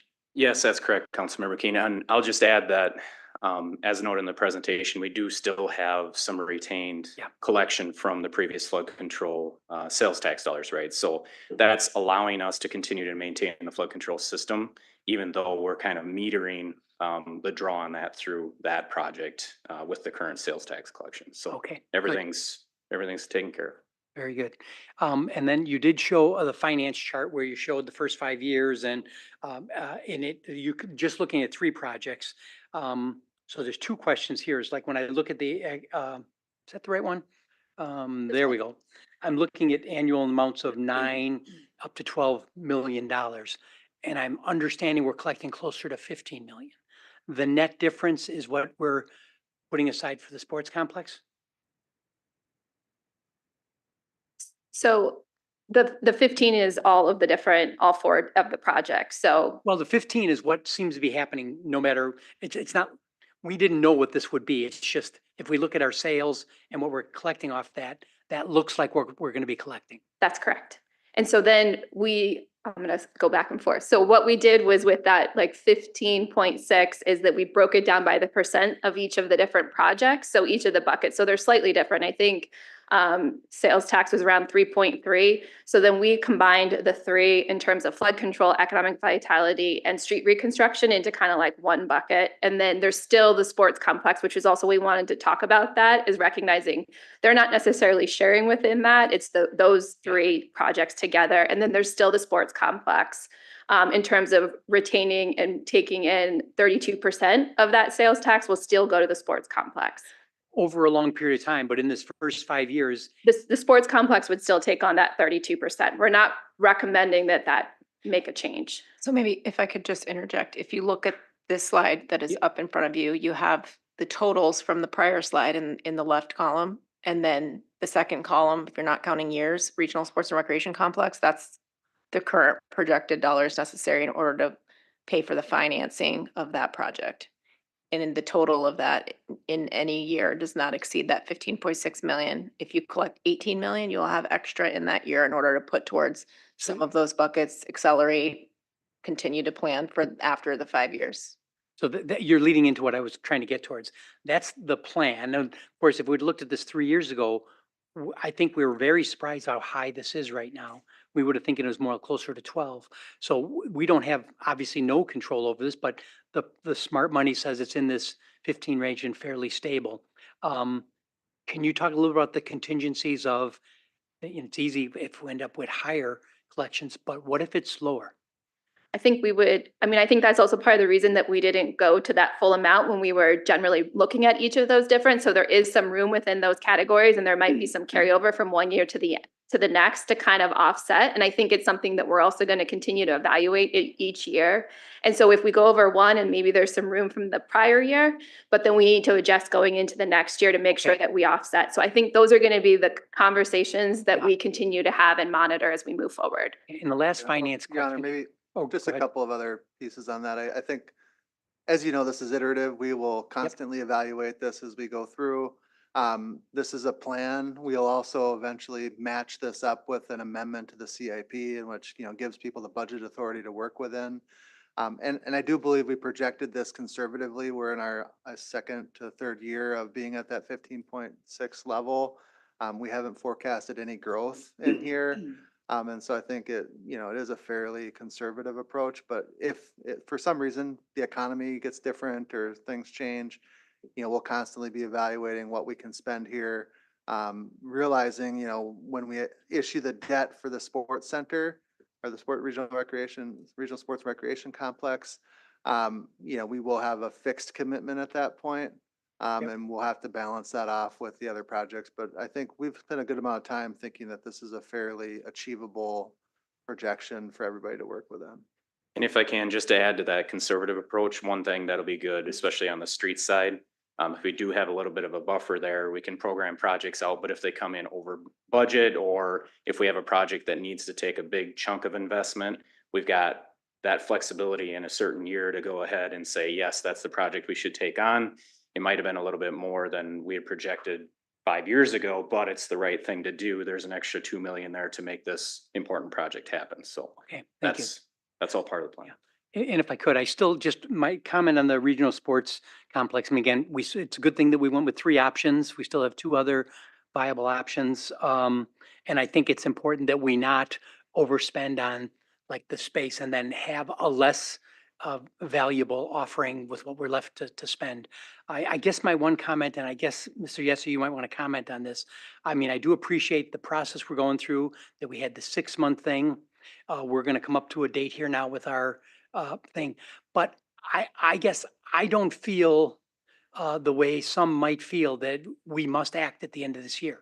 I still feel like our commitment is to a regional or Rochester youth sports offering, but it's not in 2026. It's when we can do it well.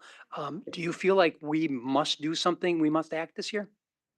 I feel like every year you wait, the costs go up. And I will just say that we are studying to understand the full cost of each option. And that is what we will present to you at the closed session when we can make a decision on a property acquisition, is once we have the idea of a full cost. So I understand where you're going with that. I don't know that I can answer it without the full understanding of the full cost, which is what we're currently studying, but I will just underscore that every year we wait, your $65 million doesn't go, it goes less far. Your Honor, Oh, sorry. yes. Yeah, please. I do think it's important. I mean, and Ryan said, Mr. Yetzer said this, but I think the working projection we have for construction escalation, at $65 million is we're looking at 10%. And so every year, your potential for your program, goes down $6.5 million. And so, yes, we can spend the time, but we do forecast that, you lose $6.5 million of impact each year in that context. So I think that's an important thing for you to consider. We also have some timing issues too. I think we are now feeling like we're going into a good rate environment as we think to issue the bonds for this project. And so, we have to sort of correlate our bond issuance with the delivery. And as I think you'll see from Ms. Steinhauser momentarily, we're trying to get ahead of what we feel like is going to be a fairly competitive construction environment. And so there is sort of that pressure too that we're considering as we look to issue both this and the Parks Maintenance Facility project to try to get a lead on some of that. Maybe we will, maybe we won't, but that's what's on our mind from a market perspective. Yeah, I certainly would. I mean, hopefully we can get something worked out here, but I feel like what I'm watching is something what I'm, the city has talked to, the administration has talked to this council about, we have a lot on our plate. And then to say, hey, we must get this done at a certain point. I think I feel a little less pressure on that, but I do understand your concerns with escalation over time. History tells us at some point that not only stops happening, it reverses. If I could just clarify one thing, we have always considered this project in our workload, and you may lose all 3 sites. And I just, based on the conversations that have happened with the referenced property owner, they are not understanding the value of this to their overall development and are looking at getting a significant amount of funding from the city for projects that have nothing to do with the sports facility. And I don't necessarily know that that will change if that's their mindset. Yep. Okay, thank you. Mr. Palmer. Thank you. I guess I've never seen construction costs go down in the future, but I guess that could happen. I don't want us competing with Mayo Clinic and their projects, and I'm hoping that with the Park and Rec building and this, that we can correlate so that we're not stepping on each other. Is that one of our goals?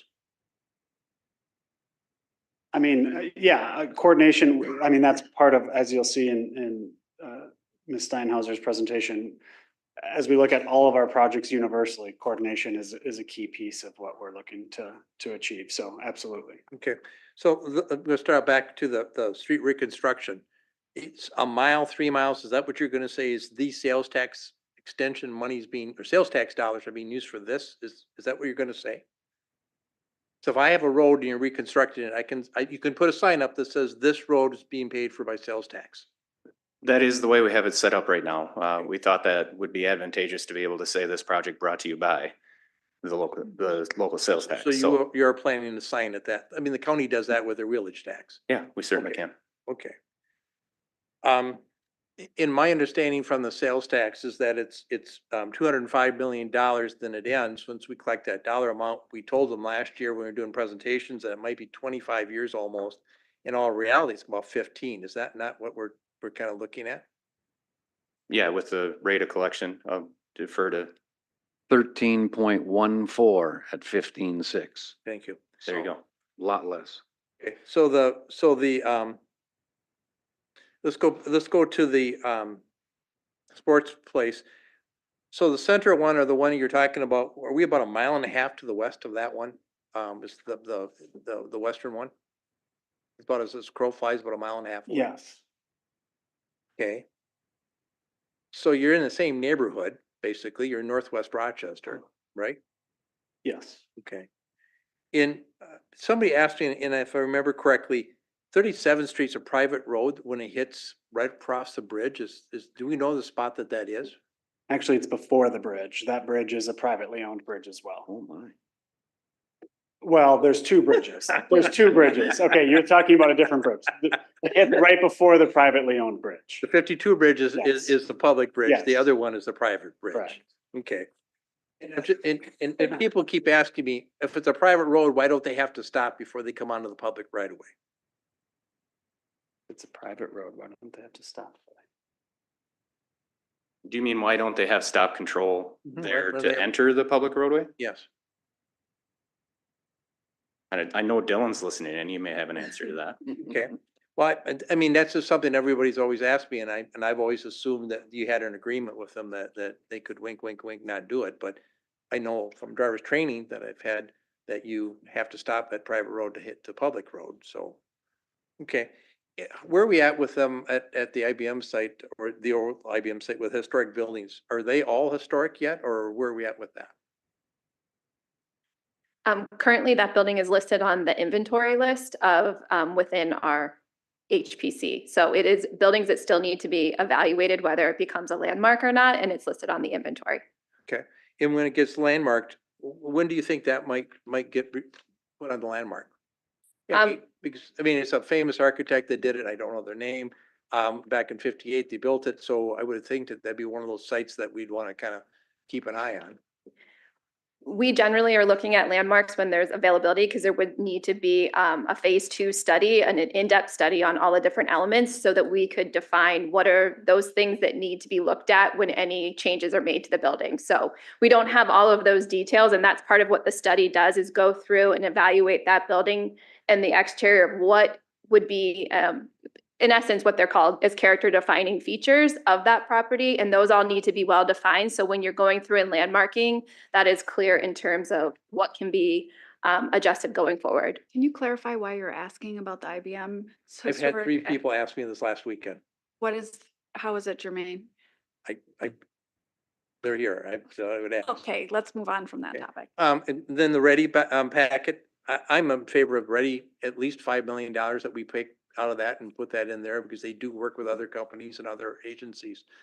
We can tell them what we need to do. So I'd be in favor of doing that. So bless you. Okay. Thank you. All right, any other discussion? Councilmember Dennis? All right, thank you.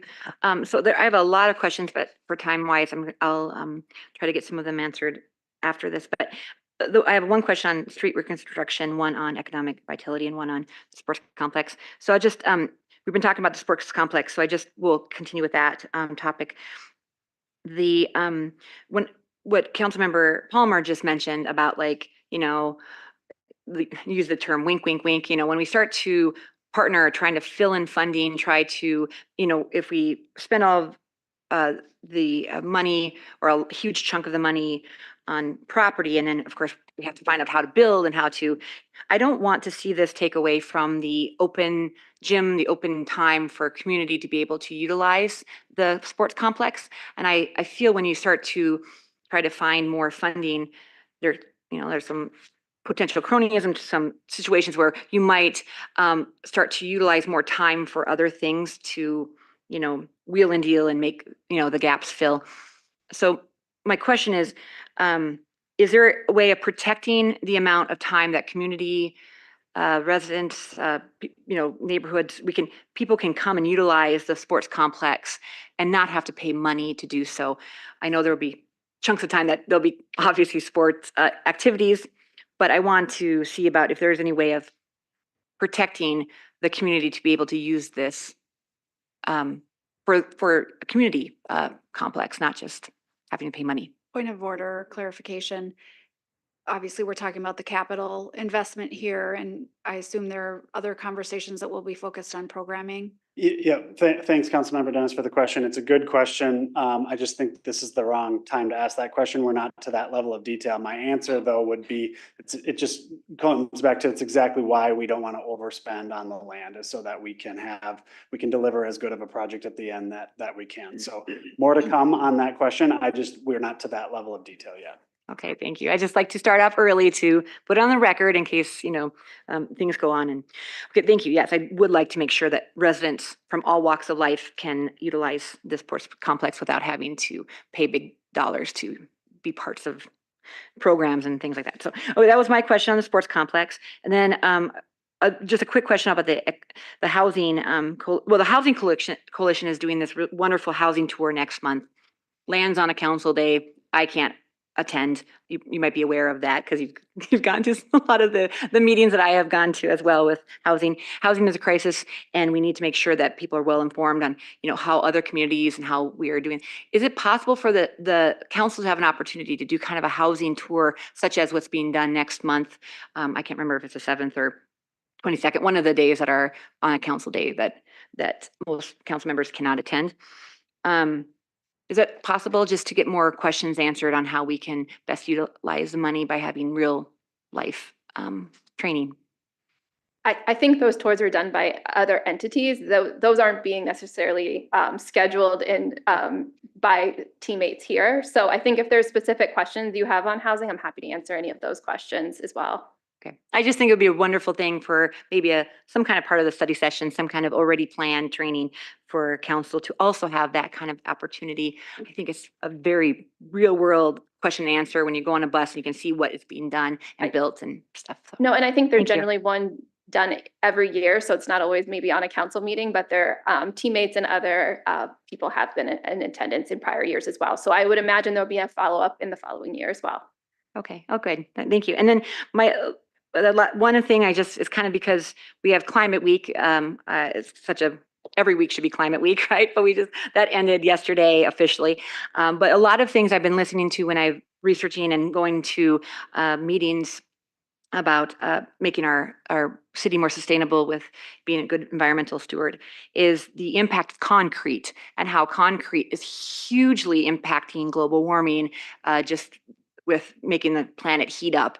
And I won't go into the science because I imagine experts have a lot of background in that as well. But when we do all this reconstruction of the streets in Rochester, has that been really taken into consideration when we're redoing the streets? Can we make the streets more environmentally, just less environmental impact and construction, and also more, in the future, less impact for the climate? Sure. Thanks for the question. A couple of things on that. You're absolutely correct, right? Portland cement production for concrete, also the oils that are used in asphalt, right? Not exactly things that would fall into the category of being sustainable long-term from a climate standpoint. There's a lot of industry research going on, looking into alternative materials and what we can do as an industry to try and be better about that. But ultimately, these are infrastructure obligations that were built 50 years ago. And there's expectations that they're put back in place for service for the community. I would offer that inside of that, we do a fair amount of engineering to make sure that we are not over-engineering streets, to make sure that the concrete's not any thicker than it needs to be and we don't use any more materials than we have to. That is, to a certain extent, more environmentally friendly than maybe some of the ways that things used to be designed, over-designed, and too many materials into those streets. But we're really relying on innovation in the industry to try and turn the corner on some of those things. Okay, wonderful. And then just kind of on top of that as well. So in the parking lot, there is where the elected officials kind of park right there. Wonderful geothermal work done and everything. I took pictures of these trees that were dying, and the trees that were right by the parking lot, they died and were taken out. And it looks like they're now the grass is does not appear to be that they're going to be replanted. And so I know that's a huge thing when it comes to roads, is to have shade and to have trees that are, of course, phenomenal for our environment. And I know there's tree grants and different funding sources for trees. Is that being impacted? Sometimes my perspective is tree roots and stuff aren't always the most, favorable when it comes to sidewalks and streets and stuff, because, they cause damage, of course. So I just want to make sure that we as a city prioritize replanting those trees, which I think would be very important to do so, that have died and are no longer there. But also when we do all the other streets, to prioritize having at the same time, you're digging up everything, making a tree in there. Is there any kind of tree planting program that's being wrapped into this reconstruction project?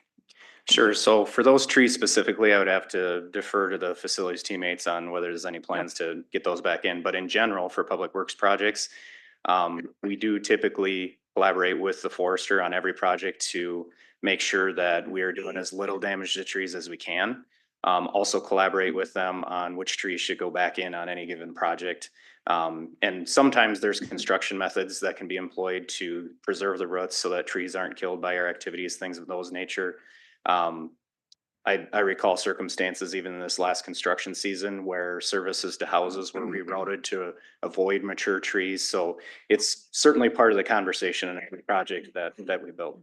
Okay, so for preserving trees, wonderful. I just use that example as trees being lessened in our city, but planting more trees. I know the UDC, I was very happy, Member Kirkpatrick and I, we really pushed to get more trees and more, more things put into place so that developers would plant more trees.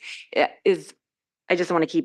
just think trees are so important, and the tree canopy and the heat on the concrete, I mean, to all the things for sustainability and equity that trees provide. Is there plans to push to actually increase trees while you're doing all this road construction? So I'll answer specifically from Public Works angles and then ask Irene or Ryan to kick in more from the development side. But Right, thank you. on Public Works projects, I can tell you, even in my tenure at the city, I've seen an evolution on trees, and we are focusing a lot more on making sure that those are installed in projects to the extent possible. Widening boulevards and doing everything we can to try and fit more trees in wherever we can. So. Okay, well, thank you so much. I appreciate that. Thank you. I think City Administrator Zelms had a comment too. Yeah, I would just say that for those listening, this the streets reconstruction portion of the sales tax really is focused on street reconstruction. At any time we can, we will look at how the street is reconstructed, but primarily the focus for the sales tax dollars, which is what we're discussing this evening, is focused on street reconstruction and doing that in a way that is consistent with the overall goals of the city. Not adding, necessarily new policy on top of that, but really looking at focusing those dollars towards what was authorized. All right, any other discussion? I'm not sure I have too much to add. I think everybody's had really good conversation and points, and I appreciate your work and thinking through how it all fits together and saving us some resources on the bonding side. So I guess one question for Tyler, given we have a $20 million gap in our street reconstruction around the community, and you're proposing a fairly minimal amount as you think about which streets to target. Does that mean as we move forward, there would be greater investment on a yearly basis? So this is just getting us started on a few very needed projects. Yes, that's correct. Also, for the reasons that we stated above about trying to be responsible with workloads and things like that. But Yep. the advantage is that we get past these first 5 years, we're probably going to be able to bite off larger projects at a time than we would if we just stuck within the proportion of the collection in those first 5 years, if that makes sense. So, Okay. but to your point, even with the local sales tax, it doesn't make up that full $16 to $20 million gap Right. that we've been talking about for a while. So we continue to be creative and look for opportunities to try and close that gap, but this helps. Yeah, I think For sure. that's just such an important point for all of us as policymakers and thinking about how we grow our community. There's a reason we have a comprehensive plan and growth management. We're needing to be mindful about what the costs of constant, endlessly expanding our infrastructure is when we are facing a gap right now of what we can afford to pay for. Thank you for that. All right, well, great job, team. Appreciate your presentation, and we'll welcome Ms. Steinhauser up here to give hers.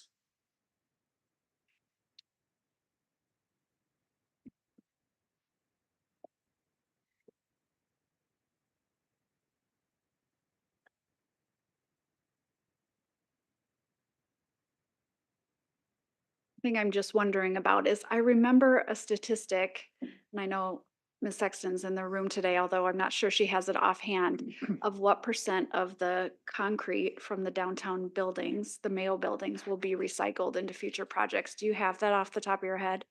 I think it's a fairly high amount. I do not. Okay, is that something we could get back? I feel like it's a really positive number, just acknowledging the resource intensiveness of concrete.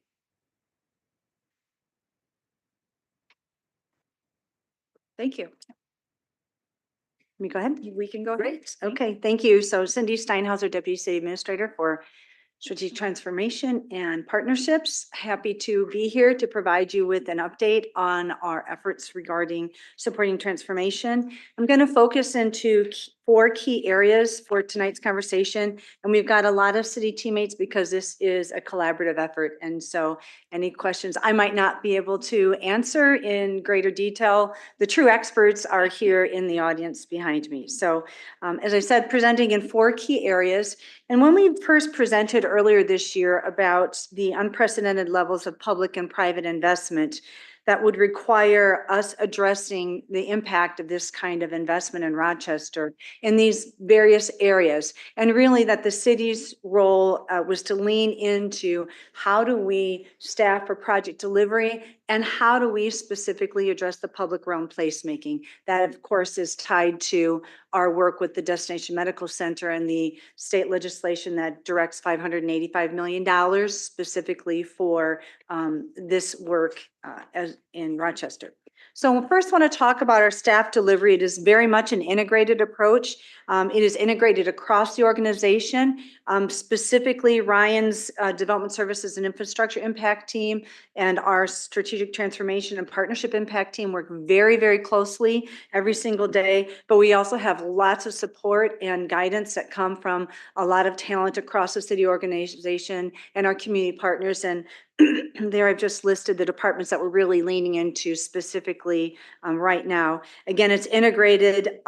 We presented with you and you authorized a staffing plan to bring additional teammates across the organization to support this project delivery. Some of those teammates have been brought on this year. Some will be brought on in 2025 as the work ramps up. They won't be brought on before they're needed. So we want to be very strategic about that. Let me now move on, talk about the legacy projects. I'm going to focus on 4 specific areas. I'm going to talk about the LINK project, our rapid transit project, 6th Street connectivity, an update on Riverfront, and then also talk about West Transit Village. So talking about LINK, again, just for those watching, if you don't remember, LINK by the numbers, it is about $144 million project. It is a 2.8-mile rapid transit system that will run 24/7, 365, not 24/7, pardon me, 18 hours a day, 365 days a week. And on day 1, ridership is expected to be about 11,000 people. And to your question earlier, Council President Carlson, in terms of the operation model that works, we have seen what typically works across the state is that there is a state share and then the local share is usually covered by a fare system. So other cities often you pay to ride. Mayo's contribution to make this a no fare system is really what's helping us take care of that local portion. So that reminder. Yeah. So just wanted to clarify that. So again, just a really quick update of where we're at.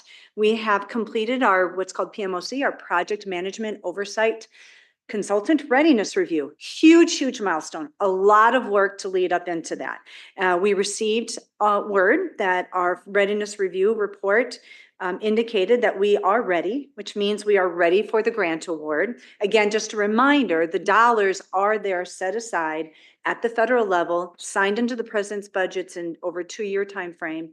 They cannot be reallocated to any other project or any other community. So the dollars are there. We are just now going through the process to actually get to the grant award.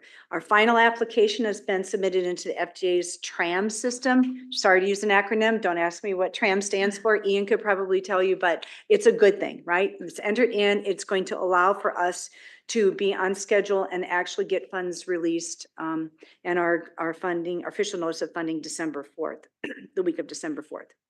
We're also well into right-of-way construction acquisition. We have 43 properties needed that in some way, shape, or form, they've all received appraisals, offers are out. We have 12 properties that are completed.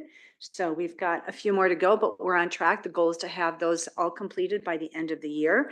And we are also, believe it or not, we're going to be coming to you to go out for bid October 21st. So in just a few weeks, right now, the teams are going through and looking at all of the construction documents, making sure we're catching as much as we can possibly catch.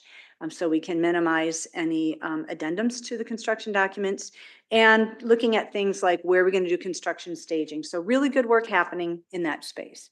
Sixth Street connectivity project, again, lots of community engagement around this. The elements that you see here to really talk about this project, where it's not just a bridge project. We short it and call it the Sixth Street Bridge Project, but it's so much more than a bridge project. It's a complete street project. It is a riverfront access and trail improvement project. We are doing a lot of engagement. We've had a number of open houses. We've done public surveys. We've done yard signs. We've done engagement with BIPOC groups. We've done local neighborhood association outreach, partnership with the Chamber of Commerce and other businesses. Been a tremendous amount of outreach around this project. We're going to be entering into the NEPA review. So this is an environmental review to start early in 2025. Planning and design should be complete in 2025 and substantially complete by end of 2026, which means bridge will be open. It'll be usable. Obviously, we'll have to come back into the spring and do the lighter finishing, landscaping, those kinds of things, but access by end of 2026.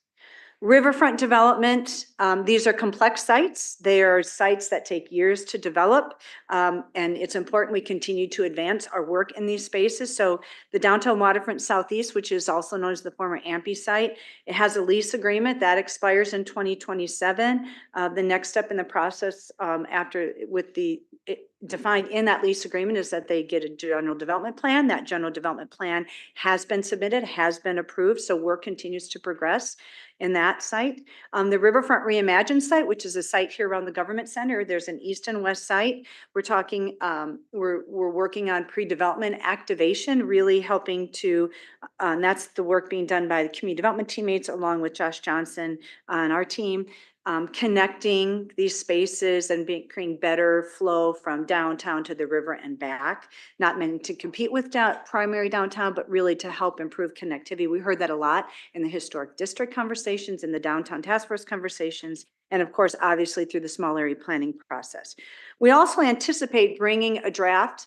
RFQ is a request for qualifications process. So this is a developer solicitation. We're testing the market out. What's the readiness factor? We anticipate bringing that to you by the end of this year. West Transit Village. So exciting work happening in this space. It's about 13 acres. We're currently in negotiations around a development agreement and of course the BRT purchase agreement. Anticipate both of those being closed or concluded by the end of this year. The development agreement is well, both of them come back to you at City Council. What is going to help inform the development agreement is an analysis of the infrastructure that's going to be needed to support the 13-acre site. We have standing meetings every single week, actually multiple meetings every single week, composed of city teammates, DMC teammates, Mayo, Kraus Anderson, and Aon, who are all involved with the potential development of it. And I just want to show you, this is a really hard slide to read. I added it after the fact, so it will be published when the record gets published. But this is how deep we go in these conversations. And what for you to take away from this is as we look at the infrastructure and the things needed to successfully develop what is probably going to be a $300 to $350 million development in and of itself, is to talk about who designs it. Who what is the item, right? Is it a road? Is it grading? Is it street signalization?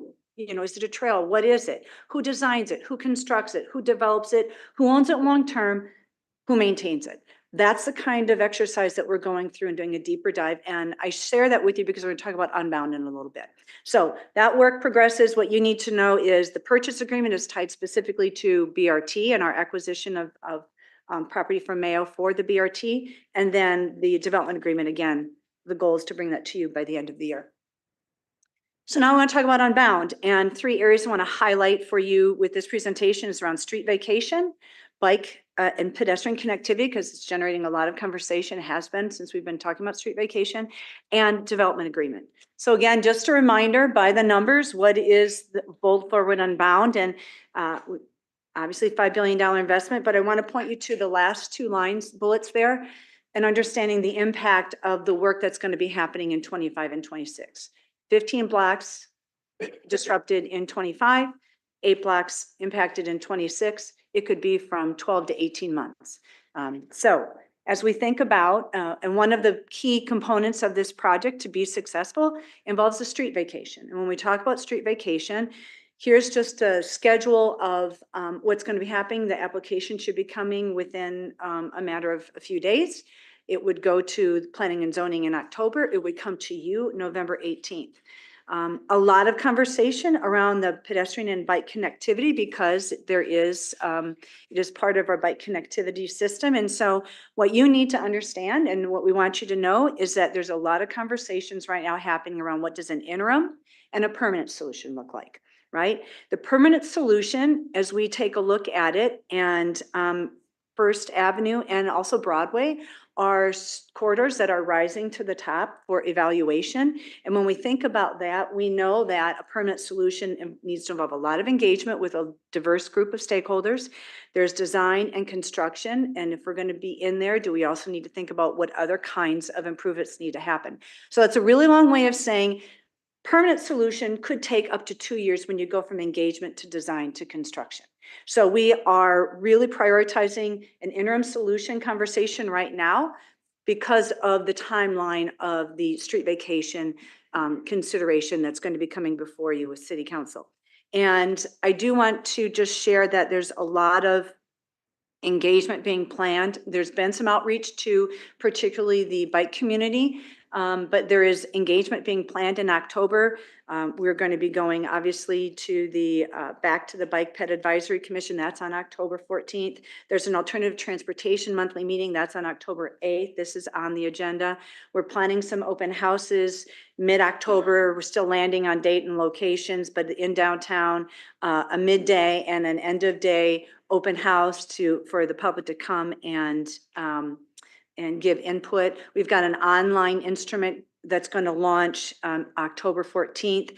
And we're also still then working on what are specific stakeholder groups like downtown businesses, like Mayo Clinic riders. All of those are additional engagement avenues that we're pursuing. And related to that, again, development agreement that involves infrastructure. I'm going to talk about that in just a few minutes. So infrastructure investment, I talked about West Transit Village, and so now I'm going to talk about Unbound.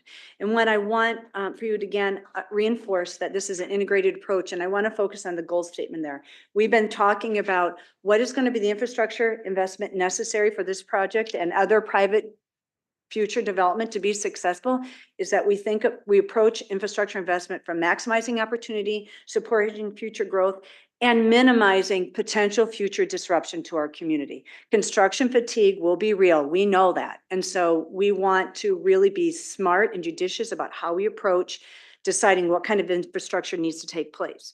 And not only for the public and private development that we're aware of now, but what might come over the next 10 years that we do not yet even know about. DMC operating and CIP budget is going to be coming to you. The 2025 budget is going to be coming to you on Monday. In that is some funding to help us analyze and forecast additional budget needs specific to West Transit Village and Unbound infrastructure. I say that because it will likely mean a budget amendment in 2025. It could come as early as December. It could also come in February. An amendment to the DMC CIP budget once we've done all of this analysis. And a development agreement will be the tool and the instrument that we will use to reflect the commitment towards investment in infrastructure. And so I want to talk a little bit about the categories that we are prioritizing. So we're saying, when we're having this conversation, we're saying it really falls right now in 3 areas.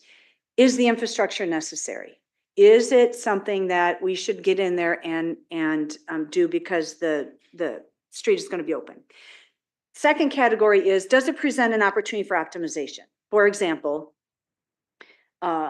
we've got maybe one block in between that has old infrastructure, underground infrastructure, and new infrastructure on either side of it. We should go in and we should make the most of it and fix that remaining block. That's an example. Or does it also present an opportunity for future growth and future capacity? And then the third category is enhancements. And I will talk a little bit about that in a minute. But what I want you to understand from this slide is what we currently know to be the Mayo area of disturbance. And generally, as we've been doing this analysis around infrastructure, it's been the boundary has been 2nd Street Southwest, Broadway, Civic Center Drive, and 7th Avenue Northwest. And so within that grid, here's the area of disturbance based on the current schedule for work that Mayo will be doing for their Unbound project. This next slide is, and we have these on individual maps that I'd be happy to provide, but we put it all on one to help you understand the overlap of projects that we think, the overlap of where's the area of disturbance, which is in the purple. The red hash is identifies areas or blocks that we think it will be necessary to do infrastructure updating, and more work and more information will be forthcoming to you on that. But that's what the red hashes lines are. The yellow, we really feel represents project optimization. Again, connecting that final block, creating some additional capacity for future growth for other development that we are already in conversations with other private developers that are starting to assemble land in this area and beyond. And then the blue is really an opportunity around community enhancements. As we've been talking, we were saying at the end of this project, what does it feel like in Rochester? How can we enhance this? We know that there will be new corridors that will be more primarily used by pedestrians. And what does that experience look like? And what should it feel like for the neighborhood at the end of this project? And so these are the areas that we really feel it's worth exploring a higher level of design, because they're going to be prioritized as pedestrian corridors, higher exposure, whether it's bikes, other motorized vehicles. And so that is that fourth category of blue, that community enhancements. And so the opportunity to do something that would otherwise normally just be a standard utility replacement project. Okay.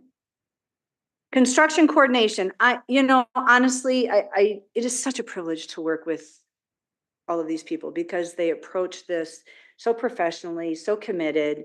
We know we've got a lot of work ahead of us. They approach it from a partnership perspective, both internally and externally. We have construction coordination meetings every single week. These are just a handful. These do not include the meetings that we have around development agreements, around business board strategy, around communication and engagement. These are the meetings that are really literally focused on the construction. Our team, the many consultants, architects, engineers, et cetera, talking about where are the pinch points, what do we need to do so that we can deliver a project and not have, and minimize disruption to the best of our ability for the community as a whole. So a lot of work in that space. Also just wanted to provided this to you in January and in February, an updated timeline of active projects and developments. Again, the staffing model that you approved to bring on teammates is helping to support that project delivery.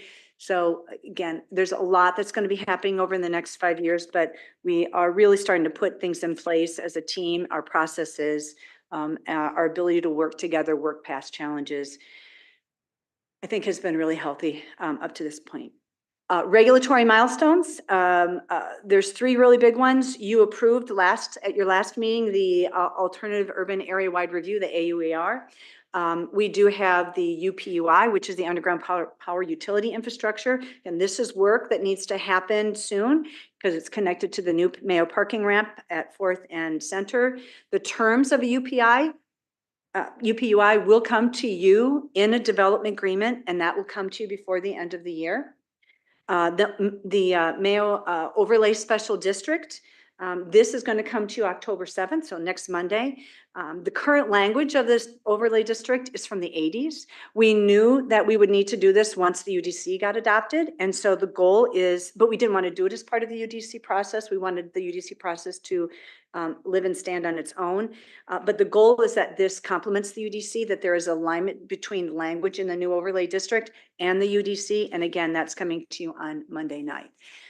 With that, I hope that again, we can convey to you that there is a lot of behind the scenes work, a lot of coordination, a lot of collaboration, a lot of healthy challenging of, does this make sense? Can we push that timeline? Can we think differently about how we're approaching it?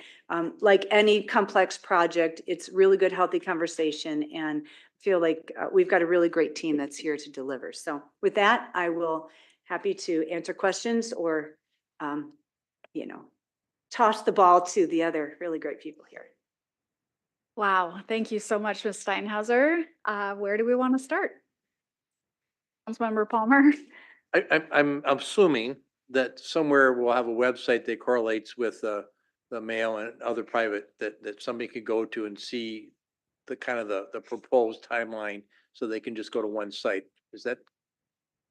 So we have, we've done a construction map that talks about, and Tyler maybe could speak to this a little bit better than I can, but part of what you're describing is a one-stop shop kind of web page that has information. I think that is work that's being discussed as part of our communications and engagement team. So I don't think that's in place yet, but we do have construction mapping. Tyler, you want to speak to that? Yeah, we do have what we call a construction impact map in place that reflects both public projects and also permitted private project investments.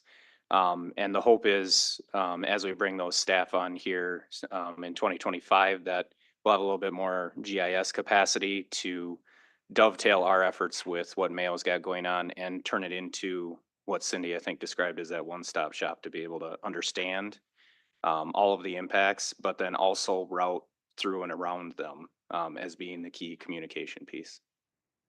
Thank you. Oh, Councilmember Keen, then Bransford. Yeah, it's a lot to go through, and I'm just gonna, instead of going through it all or try to do it, I wanted to drill down on the street vacation and key milestones to come. I see there's the planning and zoning work coming. And then it'll come to this council for approval of vacation. I believe you're talking Third and Fourth Avenue. That's correct. Okay. Can you talk a little bit about just the terms? Is this very specific on that, or it's like the reroute will route things to Sixth or Broadway and how we work with that? Or is it very tightly focused on access moving from the north side of the city to the south side, and what the alternatives are for Third and Fourth Avenue? And just for clarification, you mean what the terms are for pedestrians, for cyclists, for, I'm not sure that I'm understanding. I'm the trying, question. I'm picturing, and I'm getting way ahead of us here because we're, 6 weeks away from this.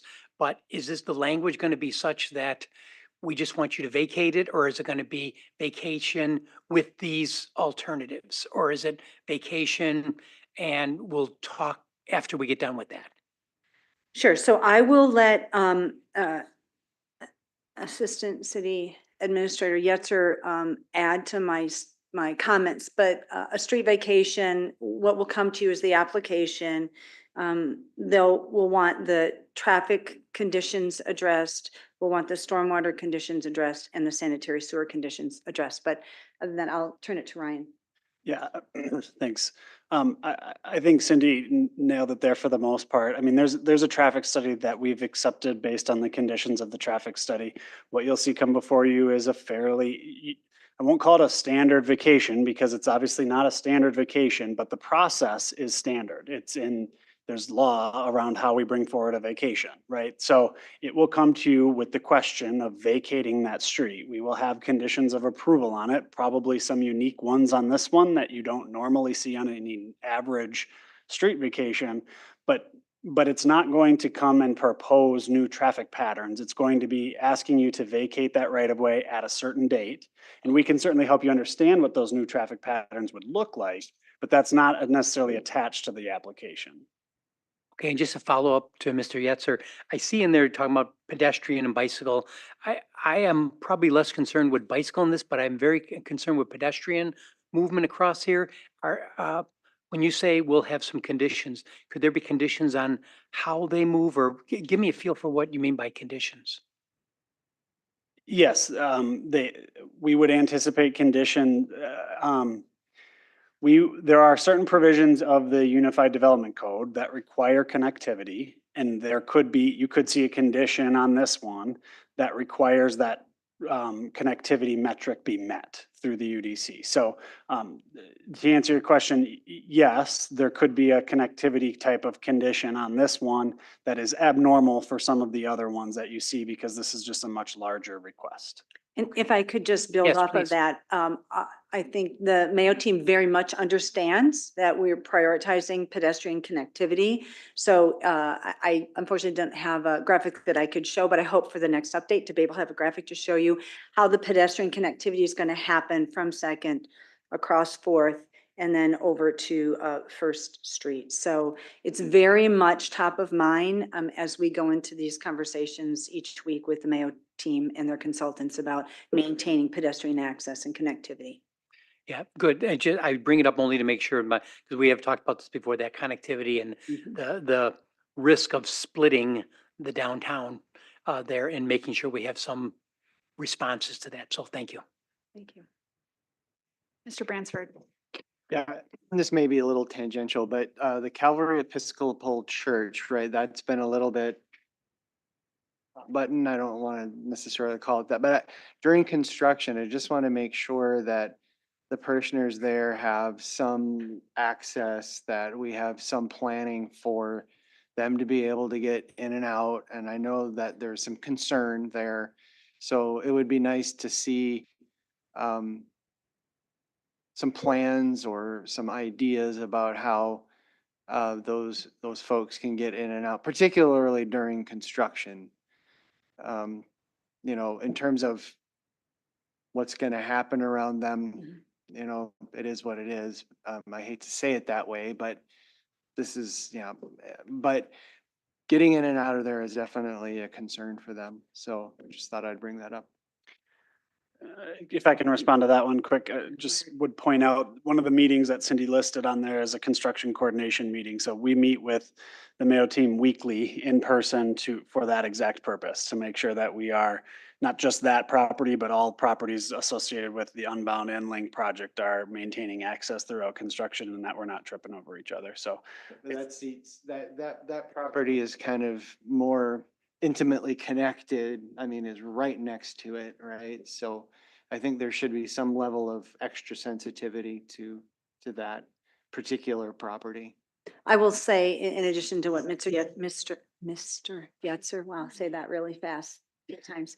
I know the Mayo team has been meeting with the impacted property owners. We have met with, and mostly Ryan's team has met with the Calvary Church representatives. You cannot not have access, you cannot cut off access by code to another property owner. So, but to your point of extra attention, so they don't get lost, and all of that is well noted. Thank you. Yep, thank you. Other discussion? Councilmember Dennis? Yeah, there's a lot of good information here. I think a lot of information that's, you know, I will have some more follow-up. You mentioned you are happy to provide maps. I would love that. So just wanted to, for the record, if I could get access to the maps that you were going to mention you provide. I also wanted just to really, I feel with all of these huge projects happening, billions of dollars, where, I mean, a lot of people, including myself, sometimes when we think of, like, we work with millions, right? So I can kind of comprehend what $1 million will purchase, having served on council for 4 years, you know, but $1 billion, you know, that's a lot. We're huge amounts of change. And so I want to, as I have done hopefully in every meeting, is to make sure that voices of residents are heard that are not part of these projects. I mean, people who are making almost poverty level wage jobs and struggling to make ends meet. And so one of the things I think the planning groups are great with is showcasing on paper co-design teams and showing that diverse voices are being heard and amplified. And I think it's phenomenal. Like, I'm looking on paper, I'm like, this is great. This looks great in the presentation. This looks great on, you know, everything. I have, however, been to some of these meetings, not the co-design meetings, but some of the meetings that are community outreach and engagement, and there's not a lot of residents in attendance. A lot of people in the attendance of these you know, engagement meetings are staff from the city, staff from DMC, and people who have invested, developers, and I go and I now recognize, people coming with their different organizations. What kind of documentation? So my question is, so you have all these meetings and I see them listed out. How can someone access the amount of people actually participating in all of these community engagement meetings? So you have mentioned all the different things you've done in the community, which is great. I know like I said, been to some, but can residents get a listing of, we had X amount of people at this meeting and X amount of people at this outreach in the community?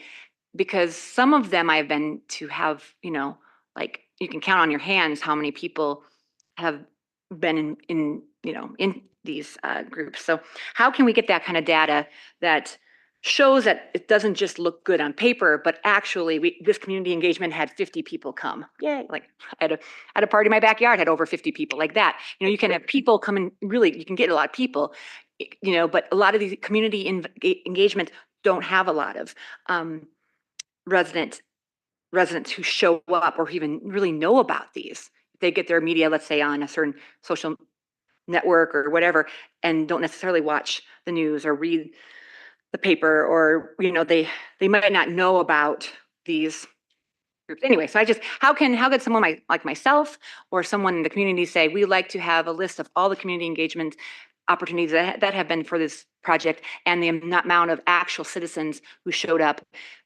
to these engagement opportunities? Thank you.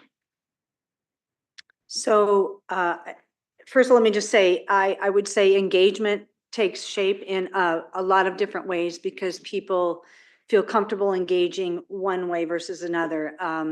Open house is not an engagement for everybody. You work second shift, if you need childcare and you're not able to break away, if you have a fear of public speaking in front of groups, an open house is not a format for you, but an online tool might be a format for you. A write-in through our website might be an option for you. Participating and signing up to be a co-designer might be an option for you. So we try to follow the IAP2 spectrum of engagement, right? When is it inform, and then what's the content? Is it just simply to inform, or is it all the way over to collaboration? So there are a lot of layers and matrices to do really good, effective engagement. I have also seen, and I appreciate that, how can we get a count of who attended? For example, in neighborhood information meetings, we ask people to sign in. We try to do that with our other open houses. Not everybody signs in. Not everybody feels comfortable signing in.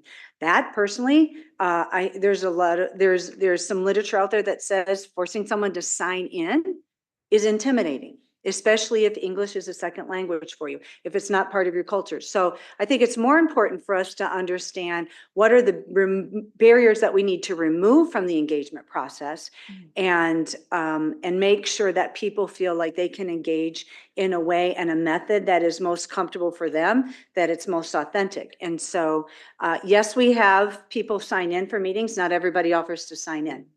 So we attempt as city teammates to do a count. I think we've got really trustworthy, intelligent people that know how to count to 100, and they do.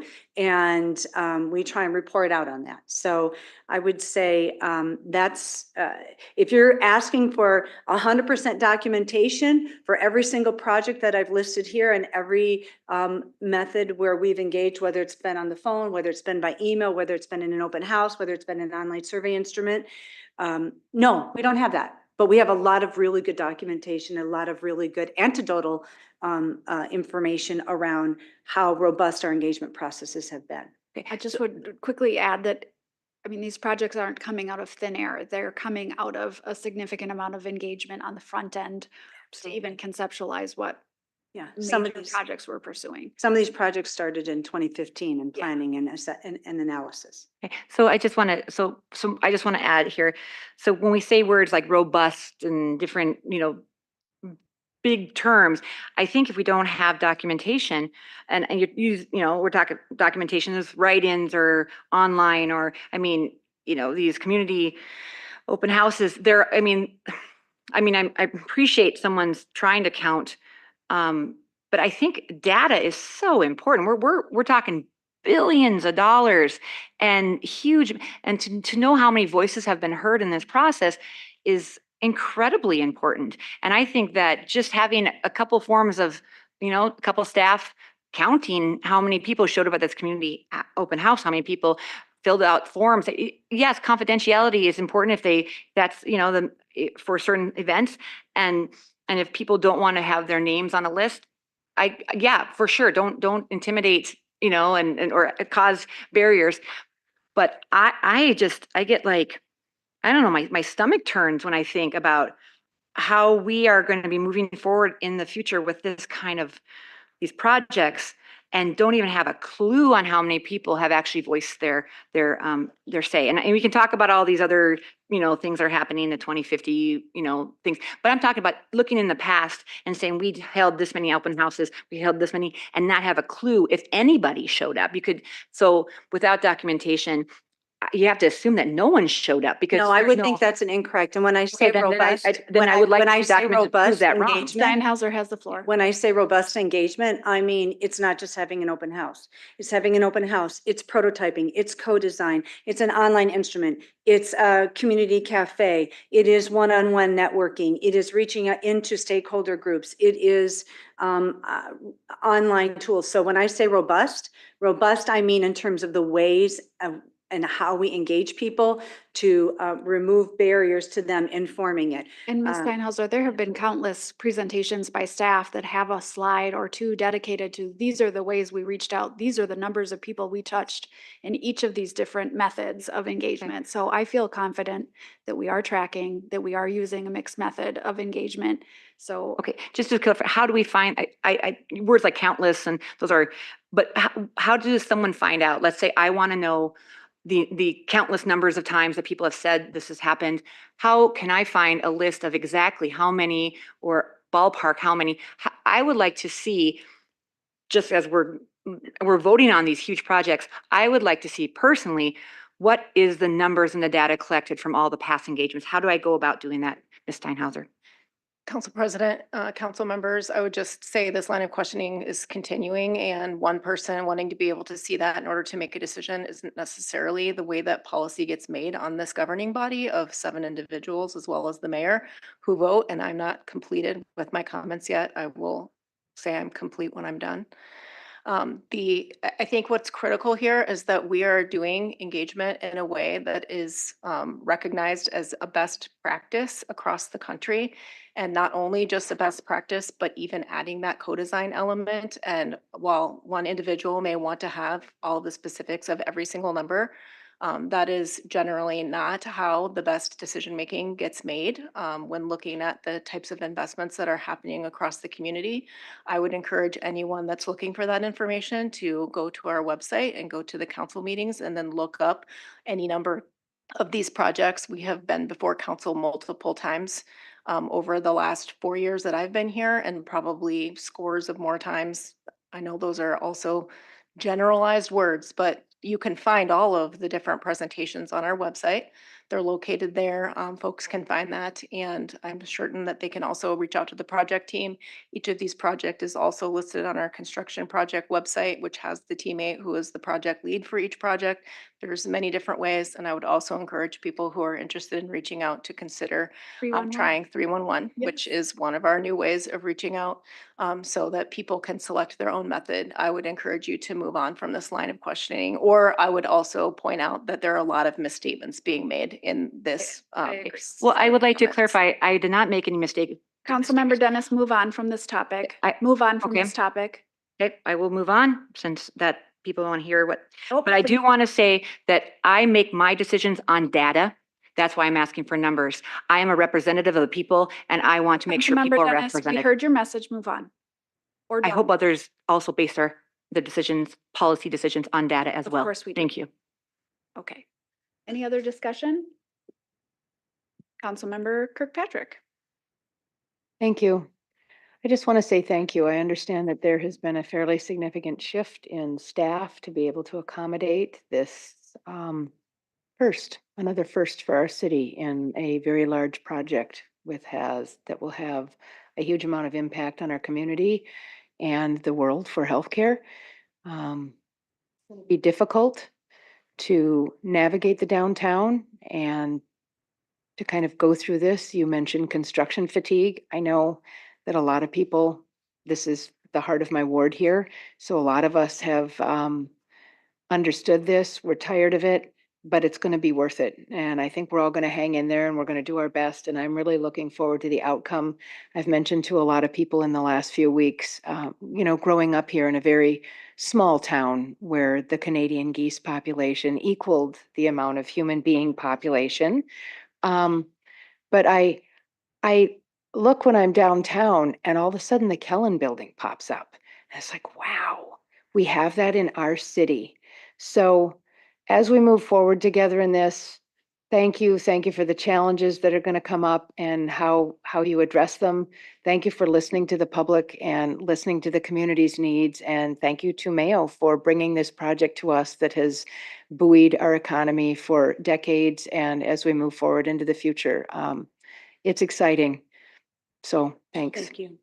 And just to add on to that, I think that every project that you discussed, and of course, front and center, Unbound, requires unprecedented levels of trust and collaboration. And I just really appreciate our team having the hard conversations and showing up again and having the hard conversations until we can get to a place that works for us as a city and works for our community. And yes, it's going to be disruptive, but I know that the team is working as hard as possible to think about what are the policy changes we need to make about working on infrastructure at the same time, or what are the ways that we can better coordinate and keep a business forward strategy through all of this. So thank you. Thank you. All right, any final comments?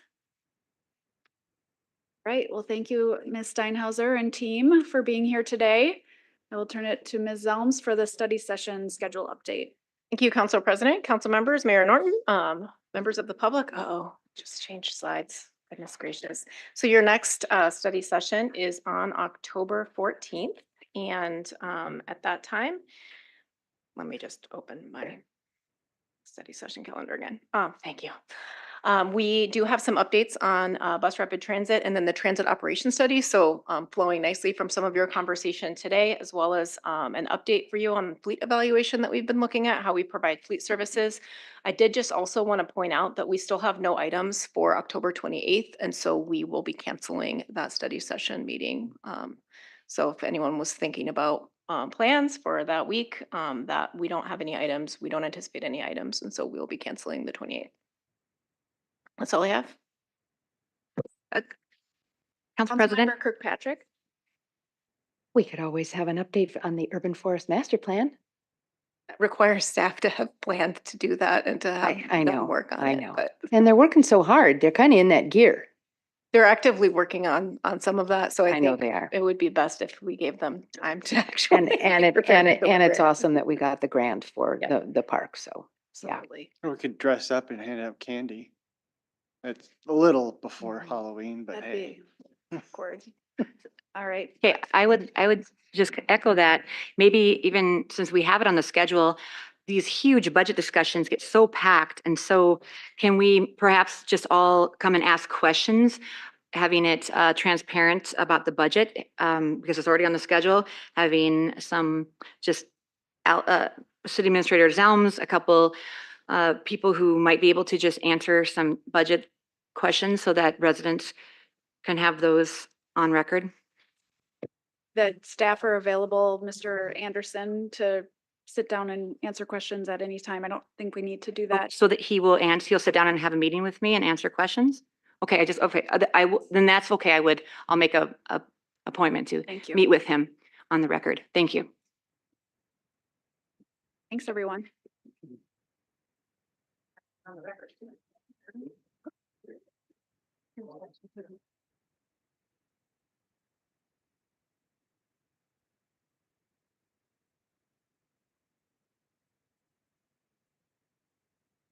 Recording stopped.